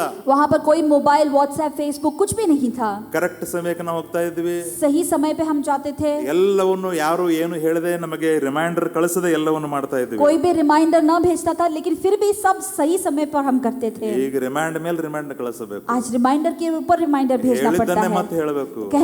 कही हुई चीजों को फिर से दोहराना ಅವಾಗ पड़ता ನಮಗೆ है. ಯಾರು ಏನು ಹೇಳ್ತಿರ್ಲಿಲ್ಲ. तब हमें कोई किसी कुछ ಆದ್ರೂ ಕೂಡ बताता ನಾವು नहीं ಮಾಡ್ತಾ था. ಇದ್ವಿ. लेकिन फिर भी हम करते थे. ಯಾಕೆ? पता है क्यों? ನಾವು ಯೇಸುವನ್ನು ಒಡೆಯನಾಗಿ ಸ್ವೀಕಾರ ಮಾಡಿದ್ದೇವೆ. क्योंकि हमने यीशु मसीह को अपना प्रिय माना है. ಯೇಸುವೆ ನಿನ್ನಲ್ಲಿ ಇರುವ ಸುಖ ಬೇರೆ ಎಲ್ಲೂ ಇಲ್ಲ ಎಂಬುದಾಗಿ ನಾವು ನಂಬಿ ಬಂದಿದ್ದೇವೆ. और यीशु मसीह के अलावा कहीं पर भी हमारा सुख नहीं है. ये चीज को विश्वास करके ಬನ್ನಿ हम आए ಎರಡನೇ हैं. ವಿಷಯಕ್ಕಾಗಿ ನಾವು ಹೋಗೋಣ. चलिए हम आगे बढ़ते हैं. ಹೇಳೋದಕ್ಕಾಗಿ ಬಹಳ ಇದೆ, ಸಮಯವಿಲ್ಲ. और कहने के लिए बहुत कुछ है लेकिन समय नहीं है.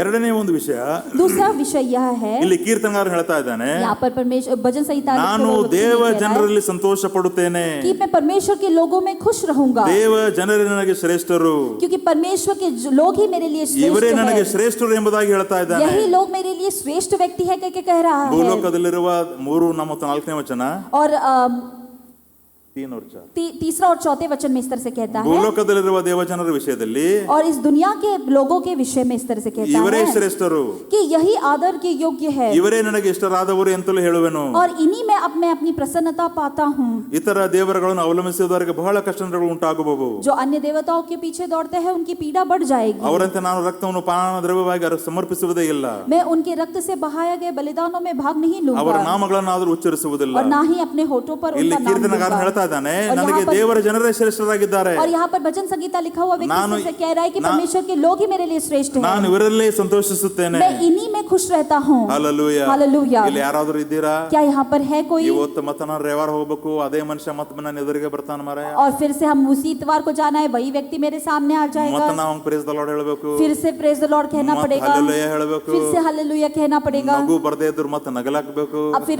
हंसी नहीं आई तो भी हंसना पड़ेगा. ಹೆಂಗ ನಗೋದು ಮಾರಾಯ? किस तरह से हंसना है? ಹಲ್ಲೆಲೂಯಾ. हालेलुया. ಹಾಗೆ ಯಾರಾದರೂ ಇಲ್ಲಿದ್ದೀರಾ? ऐसा कोई है यहाँ पर? ಇದ್ರೆ ಹಲ್ಲೆಲೂಯಾ ಹೇಳ್ರಿ. अगर ऐसा कोई है तो हालेलुया कहिए.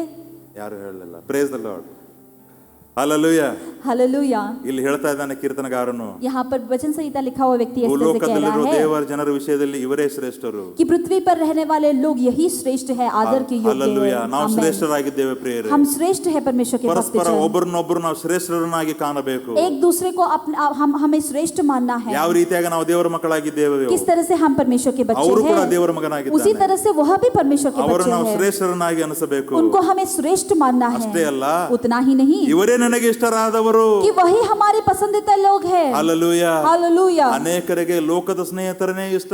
और बहुत सारे लोगों को ऐसे रहता है कि दुनिया के दोस्त ही पसंद रहते हैं. ವಿಶ್ವಾಸಿಗಳನ್ನ ಸ್ನೇಹಿತರು ಮಾಡ್ಕೊಳ್ಳಿಕ್ಕೆ ಮನಸ್ಸಿಲ್ಲ. विश्वासी दोस्त को नहीं बनाते हैं. ಪ್ರೇರೆ ಅದು ತಪ್ಪಾಗಿದೆ ಪ್ರೇರೆ. हे परमेश्वर के भक्तजन वह गलत है. ಲೋಕದಲ್ಲಿರುವ ಸ್ನೇಹಿತರು ನಾನು ಇರಬಾರದಂತ ಹೇಳ್ತಾ ಇಲ್ಲ. इस दुनिया के जो दोस्त है वो नहीं रहना है, ऐसा मैं नहीं कह रहा हूं. वो भी रहना है. ಅವರು ನಮಗೆ ಬೇಕು. वह भी हमें ಅವರು चाहिए. ಒಳ್ಳೆಯವರೇ. वह भी अच्छे ही है. ಆದ್ರೆ लेकिन ಅದಕ್ಕಿಂತಲೂ ಹೆಚ್ಚಾಗಿ उससे भी बढ़कर ಕರ್ತನಲ್ಲಿರುವ ಜನರು ನಮಗೆ ಸ್ನೇಹಿತರಾಗಬೇಕು. ನಾವು ಅವರನ್ನು ಇಷ್ಟಪಡಬೇಕು ಪ್ರಿಯರೇ. मसीह में रहने वाले लोग जो है हमारे दोस्त बनना है और हम उनको श्रेष्ठ मानना है. ಬೇರೆಯವರ ಬಗ್ಗೆ ಅವನು ಬೇಡ ಮಾರಾಯ ಅನ್ನುವಾಗ अगर हम दूसरों के बारे में नहीं नहीं वो नहीं चाहिए ऐसे कहते हैं तो ನನ್ನ ಬಗ್ಗೆ ನಾನು ವಿಚಾರ ಮಾಡಬೇಕು. तब मुझे अपने आप के बारे में सोचना है ನಾನು ಎಷ್ಟು ಬೇರೆಯವರಿಗೆ कि ಇಷ್ಟವಾಗಿದ್ದೇನೆ. मैं लोगों को कितना पसंद आता हूँ. ಹಲ್ಲೆಲೂಯಾ. हालेलुया. ಹಲ್ಲೆಲೂಯಾ. हालेलुया. ಅದಕ್ಕಾಗಿ ಪ್ರಿಯರೇ ದೇವ ಜನರೇ ನಮಗೆ ಇಷ್ಟವಾಗಬೇಕು. ನಾವು ಅವರಲ್ಲೇ ಸಂತೋಷ ಹೊಂದಬೇಕು ಪ್ರಿಯರೇ. इसलिए परमेश्वर के भक्तजन ही हमें पसंद आना है, श्रेष्ठ रहना है और उनमें ही हमें प्रसन्नता पानी ಇತರ है. ದೇವರುಗಳನ್ನು ಅವಲಂಬಿಸುವುದು ಬೇಡ. और दूसरे देवताओं के पीछे नहीं भागना है. ಇತರ ದೇವರುಗಳು ಅನ್ನುವಾಗ ನಾನು ವಿಗ್ರಹಾರಾಧನೆ ಬಗ್ಗೆ ಹೇಳ್ತಾ ಇಲ್ಲ ಇಲ್ಲಿ. मैं दूसरे परमेश्वर कहते समय मैं विग्रह आराधना के बारे में नहीं बता रहा ಅದಷ್ಟೇ हूँ. ಅಲ್ಲ, उतना ही नहीं, ಅದು ಇದೆ, वह भी है, ಆದ್ರೆ ಅದರ ಜೊತೆಗೆ ಬೇರೆ ಬೇರೆಗಳು ಕೂಡ ಕಾರ್ಯ ಇದೆ ಪ್ರಿಯರೇ. लेकिन उनके साथ साथ अलग अलग चीजें भी है. ಲೋಕದ ಸ್ನೇಹಿತವನ್ನು ಲೋಕದ ಜನರೊಂದಿಗೆ ಸ್ನೇಹವನ್ನು ಮಾಡಿ ಅವರ ಚಟಗಳನ್ನು ನಾವು ಕೂಡ ಕಲಿಯುವರಾಗಿದ್ದೇವೆ. इस दुनिया के लोगों के साथ स्नेह बढ़ाकर उनके सारे बर्ताव को हम अपने आप पे आजमाते हैं. ಅವುಗಳನ್ನು ನಾವು ಅವಲಂಬಿಸುವುದು ಬೇಡ. उसके पीछे नहीं होना ಅವುಗಳನ್ನು है, ನಾವು ದೂರ ಇರೋಣ. उससे दूर रहना है. ಆವಾಗ ನಮಗೆ ಯೆಹೋವನ ಒಂದು ಸೇವೆ ಆನಂದಕರವಾಗಿ ಅನಿಸುತ್ತದೆ तब ಪ್ರಿಯರೇ. हमें यहोवा का जो सेवा है वह आनंदमय लगता ಎಲ್ಲಿವರೆಗೆ है. ದೇವ ಜನರೇ ಶ್ರೇಷ್ಠವೆಂದು ಅನಿಸುವುದಿಲ್ಲವೋ, जब तक परमेश्वर के लोग ही श्रेष्ठ है इस तरह से हमें नहीं ಎಲ್ಲಿವರೆಗೆ लगता है, ದೇವ ಜನರ ನನಗೆ ಇಷ್ಟವಾಗುವುದಿಲ್ಲವೋ, जब तक हमें परमेश्वर के लोग पसंद नहीं आते हैं, ಅಲ್ಲಿವರೆಗೆ ಯೆಹೋವನ ಸೇವೆ ನಮಗೆ ಆನಂದಕರವಾಗಿ ಅನಿಸುವುದಿಲ್ಲ. तब तक यहोवा की सेवकाई हमें आनंदित नहीं लगता है. ಆದರೆ लेकिन ಯಾವ ರೀತಿಯಾಗಿ ಯೇಸು ನಾನು ಪಾಪಿ ಆಗಿದ್ದಾಗಲೂ ನನ್ನನ್ನು ಪ್ರೀತಿಸಿದ್ದಾನೆ, जिस तरह से परमेश्वर यीशु मसीह ने मुझसे प्यार किया जब मैं पापी था, ನಾನು ಹೊಲಸಾಗಿದ್ದೆ, जब मैं बुरा था, ನನ್ನಲ್ಲಿ ಯಾವುದೋ ಒಳ್ಳೆತನ ಇಲ್ಲ, मुझ में जब कोई अच्छी चीज नहीं थी, ನಾನು ಬಹಳಷ್ಟು ಹೊಲಸಾಗಿರೋ ವ್ಯಕ್ತಿಯಾಗಿದ್ದೇನೆ, मैं बहुत गंदा व्यक्ति था, ಆದಾಗ್ಯೂ ಯೇಸು ನನ್ನನ್ನು ಪ್ರೀತಿಸಿದ್ದಾನೆ, उसके बावजूद भी यीशु मसीह ने मुझसे प्यार किया, ನಾನು ಕೂಡ ಹಾಗೆ ಇತರರನ್ನು ಕೂಡ ಪ್ರೀತಿಸಬೇಕೆಂಬುದಾಗಿ ಹೇಳುವಾಗ, उसी तरह से मैं लोगों से भी प्यार करूंगा इस तरह से जब हम कहते हैं, ಆವಾಗ ಯೆಹೋವನ ಸೇವೆ ನಮಗೆ ಆನಂದಕರವೆನಿಸುತ್ತದೆ. तब हमें यहोवा की सेवा जो है वह आनंदमय लगता है. हालेलुया. हालेलुया. ನಮ್ಮ ಹೆಂಡತಿಯ ಬಗ್ಗೆ ಆಗಿರಬಹುದು, हमारी पति के बारे में रह ಗಂಡನ सकता ಬಗ್ಗೆ है, ಆಗಿರಬಹುದು, पति के बारे में रह सकता ಸೊಸೆ ಬಗ್ಗೆ है, ಆಗಿರಬಹುದು, बहू के बारे में रह सकता ಅತ್ತೆಯ ಬಗ್ಗೆ है, ಆಗಿರಬಹುದು, सास के बारे में रह ಮಾವನ सकता ಬಗ್ಗೆ है, ಆಗಿರಬಹುದು, ससुर के बारे में रह सकता ಮಕ್ಕಳ है, ಮೊಮ್ಮಕ್ಕಳ ಬಗ್ಗೆ ಆಗಿರಬಹುದು. बच्चों के बारे में रह सकता है. ಅವರನ್ನು ನೋಡೋದಕ್ಕಿಂತ ಮುಂಚೆ ನಾವು ನಮ್ಮನ್ನು ನೋಡಿಕೊಳ್ಳೋಣ ಪ್ರಿಯರೇ. उनको देखने से पहले हमें अपने आप को परीक्षा हालेलुया. करना है ನಾನು ಎಷ್ಟು ಕೆಟ್ಟವನಾಗಿದ್ದೇನೆ, कि मैं कितना बुरा हूँ, ಆದರೂ ಯೇಸು ನನ್ನನ್ನು लेकिन ಪ್ರೀತಿಸಿದಾನಲ್ಲ, फिर भी यीशु मसीह ने मुझसे प्यार ನಾನು किया ಅವರನ್ನು ಪ್ರೀತಿಸುತ್ತೇನೆ, और मैं उससे प्यार ನಾನು करूंगा, ಅವರನ್ನು ಇಷ್ಟಪಡುತ್ತೇನೆ. मैं उसको पसंद करूंगा. ಪ್ರಿಯರೇ, ನಾವು ಒಳ್ಳೆಯವರಾಗಿದ್ದರಿಂದ ಯೇಸು ನಮ್ಮನ್ನು ಬಂದು ಪ್ರೀತಿ ಮಾಡಲಿಲ್ಲ. हे परमेश्वर के भक्तजन, हम अच्छे हैं इसलिए परमेश्वर ने हमसे ನಾವು प्यार ಬಹಳ नहीं किया. ನೋಡಲಿಕ್ಕೆ ಚಂದವಾಗಿದ್ದೇವೆ, ಅಂದವಾಗಿದ್ದೇವೆ, ಇವನ ಹತ್ರ ಬಹಳ ಹಣ ಇದೆ ಎಂಬುದಾಗಿ ತಿಳಿದುಕೊಂಡು ಯೇಸು ಬಂದು ಪ್ರೀತಿ ಮಾಡಿಲ್ಲ ಪ್ರಿಯರೇ. यीशु हमारे साथ प्रेम इसलिए नहीं किया क्योंकि हम सुंदर है या फिर हमारे पास बहुत सारे पैसे ಮನುಷ್ಯ हैं, ಕುಮಾರನು ಕೆಟ್ಟು ಹೋಗಿದ್ದನ್ನು ಹುಡುಕಿ ರಕ್ಷಿಸುವುದಕ್ಕಾಗಿ ಬಂದಿದ್ದಾನೆ ಪ್ರಿಯರೇ. लेकिन परमेश्वर का वचन इस तरह से कहता है जो खराब हो गया है उसको रक्षा करने के लिए परमेश्वर के पुत्र आया है. ಕೊಳತಿರುವ ಜೀವಿತವನ್ನು ನೋಡಿ ಯೇಸು ನನ್ನನ್ನು ಪ್ರೀತಿಸಿದ್ದಾನೆ इस ಪ್ರಿಯರೇ. सड़े हुए जिंदगी को देखकर फिर भी यीशु मसीह ने मुझसे प्यार किया ಅದಕ್ಕಾಗಿ है. ಎಲ್ಲ ದೇವ ಜನರನ್ನು ನಾವು ಪ್ರೀತಿಸೋಣ. इसीलिए सारे परमेश्वर के लोगों से हम प्यार ಅದಕ್ಕಾಗಿ करेंगे. ಇವರೇ ನನಗೆ ಇಷ್ಟರಾದವರು ಎಂಬುದಾಗಿ ನಾವು ಹೇಳೋಣ ಪ್ರಿಯರೇ. इसलिए यही लोग मुझे पसंदीदा लोग हैं इस तरह से हम ನಾವು ಯಾರು ಕೂಡ कहेंगे. ಪರ್ಫೆಕ್ಟ್ ಅಲ್ಲ, हम कोई भी परफेक्ट नहीं ನಾವು है, ಯಾರು ಕೂಡ ಪರಿಪೂರ್ಣರಲ್ಲ, हम कोई भी परिपूर्ण नहीं है, ನಾವು ಯಾರನ್ನು ಕೂಡ ಪರಿಪೂರ್ಣತೆಯನ್ನು ನೋಡಿ ಪ್ರೀತಿ ಮಾಡೋಕೆ ನಮ್ಮಿಂದ ಆಗುವುದೇ ಇಲ್ಲ. और हमें कोई भी व्यक्ति को परिपूर्ण तरह से देख के हम प्यार भी नहीं कर सकते. ಎಷ್ಟು ಜನರಿಗೆ ತಮ್ಮ ಕೈಗಳಲ್ಲಿ ಬೆರಳುಗಳಿವೆ ತೋರಿಸ್ರಿ. कितने लोगों को हाथ में उंगलियां है, दिखाइएगा. ಬೆರಳು ಅದಾವ್ರೆ. उंगलियां है ना. ಸೊ ಯಾರ ಬೆರಳು ಸಮವಾಗಿದೆ ಅದು ಹೇಳ್ರಿ ನೋಡೋಣ. किसके हाथों में सारे उंगलियां एक समान है, दिखा सकते हैं. ಯಾರ ಬೆರಳು ಎಲ್ಲ 5-10 ಬೆರಳು ಸಮ ಇದ್ದವ್ರ ಕೈ ಮೇಲೆ ಮಾಡ್ರಿ. क्या जिनके सारे 10 उंगलियां एक समान के हैं वैसे लोग अपने हाथों को उठाइएगा. ಅವರು ಯಾರು ಎಬ್ಬಿಸ್ತಾರ ಅವರೇ ಪರ್ಫೆಕ್ಟ್ ಎಂಬುದಾಗಿ ಹೇಳ್ತಾರೆ. जो कोई हाथ उठाएगा मैं कहूंगा कि वही परफेक्ट है. ಯಾರಾದ್ರೂ ಇದ್ದೀರಿ? क्या कोई है ऐसे? ಇಲ್ಲ. नहीं ना. ನಮ್ಮ ಬೆರಳುಗಳು ಹೇಗಿವೆ? हमारे उंगलियां कैसे है? ಚಿಕ್ಕದಾಗಿದೆ, एक छोटा ಗಿಡ್ಡದಾಗಿದೆ, है, ಉದ್ದಾಗಿದೆ, एक नाटा है, एक लंबा है. ಆದರೆ ಇವೇ ಬೆರಳುಗಳೆಲ್ಲ ಕೆಲಸ ಮಾಡ್ತವೆ. लेकिन यही उंगलियां ही काम करते हैं ना, ಹೌದಲ್ರಿ? है ना? ಒಂದ್ ವೇಳೆ 5-10 ಬೆರಳ ಸ್ಟ್ರೇಟ್ ಇದ್ರೆ अगर सारे 10 के 10 उंगलियां अगर स्ट्रेट रहेंगे, ನೋಡ್ಲಿಕ್ಕೆ ಹೇಗೆ ಕಾಣ್ತದ್ರಿ? क्या दिखने में कैसे दिखेगा? ಪೆನ್ನು ಹಿಡಿಲಿಕ್ಕೆ ಬರುವುದಿಲ್ಲ ನಮಗೆ. हमको पेन भी नहीं पकड़ सकते. ನೋಡ್ರಿ, 10 ಬೆರಳು ಸಮವಾಗಿದ್ರೆ अगर सारे उंगलियां हमारे 10 के 10 उंगलियां एक समान रहेंगे, ಪೆನ್ನು ಕೂಡ ಹಿಡಿಲಿಕ್ಕೆ ಬರುವುದಿಲ್ಲ. हम पेन से लिख भी नहीं सकते. ದೇವರ ಸನ್ನಿಧಾನದಲ್ಲಿ ನಾವು ಹಾಗೆ ಇದ್ದೇವೆ. परमेश्वर के उपस्थिति में हम वैसे ही है. ಕೆಲವರು ತಿಳುವಳಿಕೆಯಲ್ಲಿ ಕಡಿಮೆ ಇದ್ದಾರೆ, कोई लोग समझ में कम रहते ಕೆಲವರು हैं, ತಿಳುವಳಿಕೆಯಲ್ಲಿ ಉನ್ನತವಾಗಿದ್ದಾರೆ, कोई लोग समझ में बहुत ಕೆಲವರು बढ़ताई ಹಾಡು से रहते ಅನ್ನುವುದರಲ್ಲಿ हैं, ಉತ್ತಮವಾಗಿದ್ದಾರೆ, कोई अच्छे से गाते हैं, ಕೆಲವು ಬಾರಿಸುವುದರಲ್ಲಿ कोई ಉತ್ತಮವಾಗಿದ್ದಾರೆ, अच्छे से बजाते हैं, ಕೆಲವು ಮಾತನಾಡಿಸುವುದರಲ್ಲಿ कोई ಉತ್ತಮವಾಗಿದ್ದಾರೆ. अच्छे से बात करते हैं. ಸೊ ಈ ರೀತಿಯಾಗಿ ಬೇರೆ ಬೇರೆ ಸ್ವಭಾವಗಳು, ಬೇರೆ ಬೇರೆ ಗುಣಗಳು ನಮ್ಮಲ್ಲಿ ಇವೆ ಪ್ರಿಯರೇ. इसे ही अलग अलग बर्ताव और अलग अलग स्वभाव हम सब में है परमेश्वर के बच्चे. ಎಲ್ಲರಲ್ಲಿ ಒಂದೇ ಕಡೆ ಇರಲಿ ಎಂಬುದಾಗಿ ಹುಡುಕಿಕೊಂಡು ಹೋದ್ರೆ ಯಾರು ನಮಗೆ ಸಿಗುವುದೇ ಇಲ್ಲ. हर एक व्यक्ति में सारे गुण आना है, इस तरह से हम ढूंढते हुए जाएंगे तो हमें नहीं मिलेगा. ಹಾಗೆ ಏನಾದರೂ ನಮ್ಮ ಮನಸ್ಸಲ್ಲಿ ಬಂದ್ರೆ ऐसा कोई चीज अगर हमें मन में आता ನಾವು है, ನಮ್ಮ ಕೈ ನೋಡೋಣ, तब हम अपने हाथों को देखेंगे, ಅವರು ನಮ್ಮ ಹಾಗೇನೆ ಇದ್ದಾರೆ, वह भी हमारे ನಾವು जैसे ಅವರನ್ನು ही है. ಇಷ್ಟಪಡೋಣ ಪ್ರಿಯರೇ. हमें उनसे प्रेम करना है. ದೇವರು ಇದೇ ರೀತಿಯಾಗಿರುವಾಗಲೇ ನಮ್ಮನ್ನು ಆತನ ರಾಜ್ಯಕ್ಕಾಗಿ ಉಪಯೋಗ ಮಾಡಿಕೊಳ್ತಾನೆ. परमेश्वर हम जिस स्थिति में थे उसी स्थिति में परमेश्वर हमें अपने परमेश्वर के राज्य के लिए उपयोग ಆವಾಗಲೇ करते हैं. ಯೆಹೋವನ ಸೇವೆ ನಮಗೆ ಆನಂದಕರವಾಗಿ तभी ही यहोवा का सेवा जो है आनंदमय हो जाएगा. ಕೀರ್ತನೆಗಳು 133 ಒಂದನೇ ವಚನದಲ್ಲಿ ನೋಡ್ತೇವೆ. भजन संहिता 133 उसका पहला वचन इस तरह से कहता है, ಆಹಾ ಸಹೋದರರು ಒಂದಾಗಿರುವುದು ಎಷ್ಟೋ ಒಳ್ಳೆಯದು, ಅದು ಎಷ್ಟು ರಮ್ಯವಾಗಿದೆ. आहा भाई बंधो एक साथ रहना कितना भला और मनोहर है. ಆಮೆನ್. आमेन. ರಮ್ಯವಾಗಿರುವ ಸ್ಥಳವನ್ನು ಹೇಗೆ ರಮ್ಯ ಮಾಡಲಿಕ್ಕೆ ನಾವು ಸಾಧ್ಯ? और उस जगह को किस तरह से मनोहर बना सकते हैं? ಎಲ್ಲಾ ಸಹೋದರರು ಒಂದಾಗಿ ಬರುವುದು. जब सारे एक बंधु एक साथ मिलकर आते हैं. ಸಹೋದರರು ಅನ್ನುವಾಗ ಸಹೋದರಿಯರು ಇಲ್ಲ ಎಂಬುದಾಗಿ ಅದರ ಅರ್ಥ ಅಲ್ಲ. बंधु का मतलब उसमें स्त्रियां नहीं है, इस तरह से अर्थ ಅವರು नहीं ಇದ್ದಾರೆ है, ಅದರಲ್ಲಿ. वह भी है उसमें. ಅಂತ ಹೇಳಿದ್ರೆ ನಾವೆಲ್ಲರೂ ಬಂಧುಗಳಾಗಿದ್ದೇವೆ. उसका अर्थ है हम सब लोग बंधु ನಾವೆಲ್ಲರೂ हैं. ಒಟ್ಟಾಗಿ ಸೇರಿ ಬರುವಾಗ ಈ ಸ್ಥಳವು ರಮ್ಯವಾಗುತ್ತದೆ ಪ್ರಿಯರೇ. जब हम सब लोग एकत्र होकर एक जगह पर आते हैं तो वह जगह मनोहर रहता है. ಯೇಸು ಈ ಸ್ಥಳದಲ್ಲಿ ಬರುವುದು ಇಲ್ಲಿ ಚರ್ಚ್ ಇದೆ ಎಂಬುದಾಗಿ, ಇಲ್ಲಿ ಬಿಲ್ಡಿಂಗ್ ಇದೆ ಎಂಬುದಾಗಿ ಯೇಸು ಬರುವುದಿಲ್ಲ. यहाँ पर बिल्डिंग है, चर्च है करके यीशु मसीह इस जगह पर नहीं आते ಈ हैं. ಚರ್ಚ್ಗೆ ಲಿಫ್ಟ್ ಇದೆ ಎಂಬುದಕ್ಕಾಗಿ ಯೇಸು ಬರುವುದಿಲ್ಲ. इस चर्च में लिफ्ट है कह के यीशु मसीह नहीं ಈ आते हैं. ಚರ್ಚ್ಗೆ ಸುಂದರವಾದ ಬಾಗಿಲು ಇದೆ, ಸಾಗವಾನಿ ಕಟ್ಟಿಗೆಯಿಂದ ಬಾಗಿಲು ಮಾಡಿಸಿದ್ದಾರೆ ಎಂಬುದಕ್ಕಾಗಿ ನೋಡುವುದಕ್ಕಾಗಿ ಯೇಸು ಬರುವುದಿಲ್ಲ. इस चर्च को एक सुंदर सा दरवाजा है, बहुत अच्छे से लकड़ी से बनाया गया दरवाजा है करके यीशु मसीह ಇಲ್ಲಿ यहाँ पर नहीं आते ಒಂದು हैं. ಒಳ್ಳೆಯ ಸ್ಟೇಜ್ ಇದೆ ಎಂಬುದಾಗಿ ತಿಳಿದುಕೊಂಡು ಯೇಸು ನೋಡುವುದಕ್ಕಾಗಿ ಇಲ್ಲಿ ಬರುವುದಿಲ್ಲ. एक अच्छा स्टेज यहाँ पर बनाया गया है उसको देखेंगे करके यीशु मसीह नहीं आते हैं. ಒಳ್ಳೆ ಸ್ಪೀಕರ್, ಫ್ಯಾನ್ಸ್ ಗಳಿವೆ, ಲೈಟ್ ಗಳಿವೆ ಎಂಬುದಾಗಿ ತಿಳಿದುಕೊಂಡು ಯೇಸು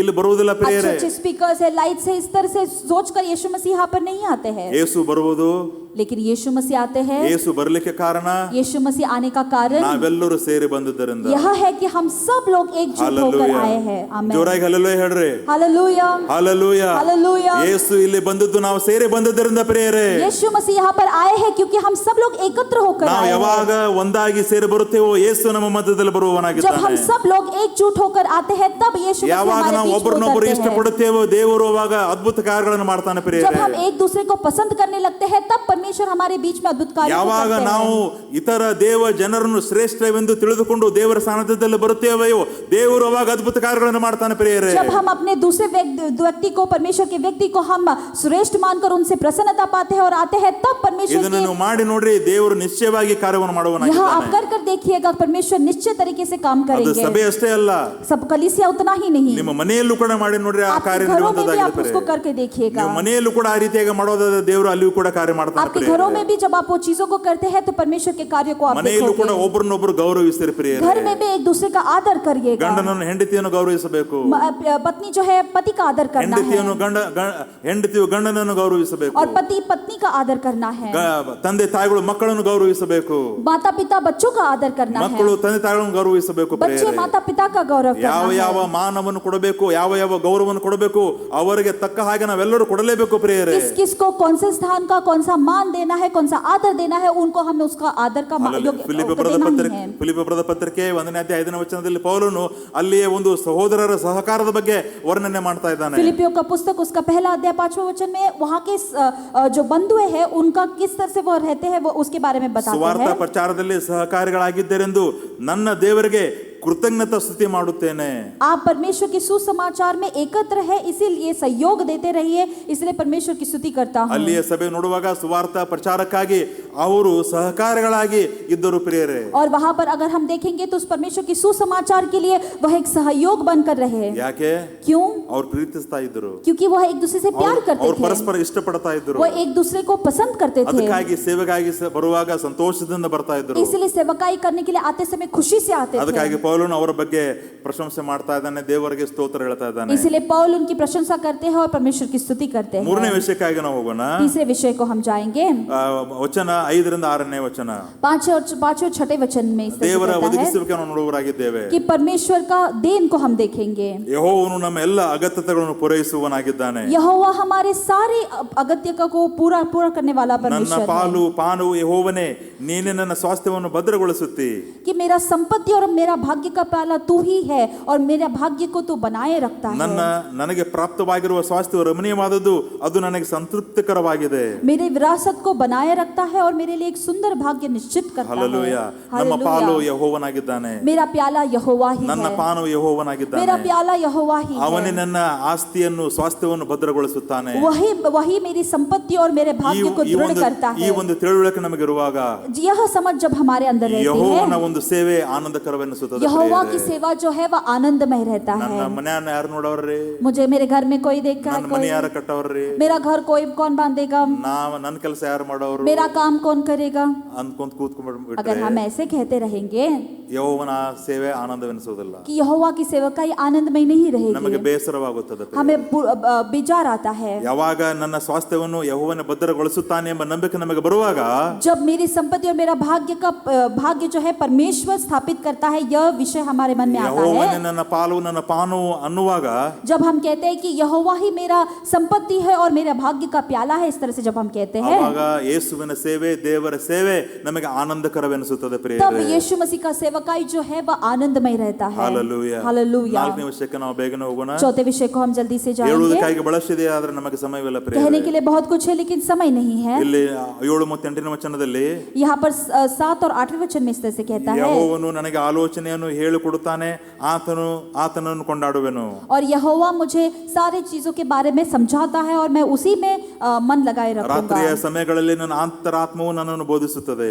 रात के समय में भी मेरे मन मुझे सिखाता ನಾನು है ಯೆಹೋವನನ್ನು ಯಾವಾಗಲೂ ನನ್ನ ಎದುರಿಗೆ ಇಟ್ಟುಕೊಂಡಿದ್ದೇನೆ. कि मैं यहोवा को सदा अपने सामने रखता हूँ, ಆತನು ನನ್ನ ಬಲಗಡೆಯಲ್ಲಿ ಇರುವುದರಿಂದ ನಾನು ಎಂದಿಗೂ ಕದಲುವುದಿಲ್ಲ. क्योंकि वह मेरे दाहिने हाथ में है, हालेलुया. वह मैं कभी नहीं ನಾವು डगमगाऊंगा. ಯಾರನ್ನ ಎದುರಿಗೆ ಇಟ್ಟುಕೊಂಡಿದ್ದೇವೆ? हम किसको अपना आगे रखे हैं, ನಾವು ಯಾರನ್ನ ಬಲಗಡೆ ಇಟ್ಟುಕೊಂಡಿದ್ದೇವೆ? किसको अपने दाहिने ओर रखे हैं? ನಾವು ಯೆಹೋವನನ್ನ ನಾವು ನಮ್ಮ ಎದುರಿಗೆ ಇಟ್ಟುಕೊಳ್ಳುವುದಾದರೆ, अगर हम परमेश्वर यहोवा को अपने सामने रखेंगे, ಯೆಹೋವನನ್ನ ಬಲಗಡೆ ಇಟ್ಟುಕೊಳ್ಳುವುದಾದರೆ परमेश्वर को अपने दाएं ओर रखेंगे, ನಾವು ಕದಲುವುದಿಲ್ಲ. हम कभी भी नहीं ನಮಗೆ डगमगाएंगे. ಆಲೋಚನೆಗಳನ್ನು ಕೊಡ್ತಾನೆ, हमें सोच को समझ ನಮಗೆ को देते ಮಾರ್ಗದರ್ಶನವನ್ನು हैं, ಕೊಡ್ತಾನೆ हमें ಪ್ರಿಯರೇ. मार्गदर्शन देता है. ನನ್ನ ಜೀವಿತಕ್ಕೆ ನಾನು ಏನ್ ಮಾಡಬೇಕು?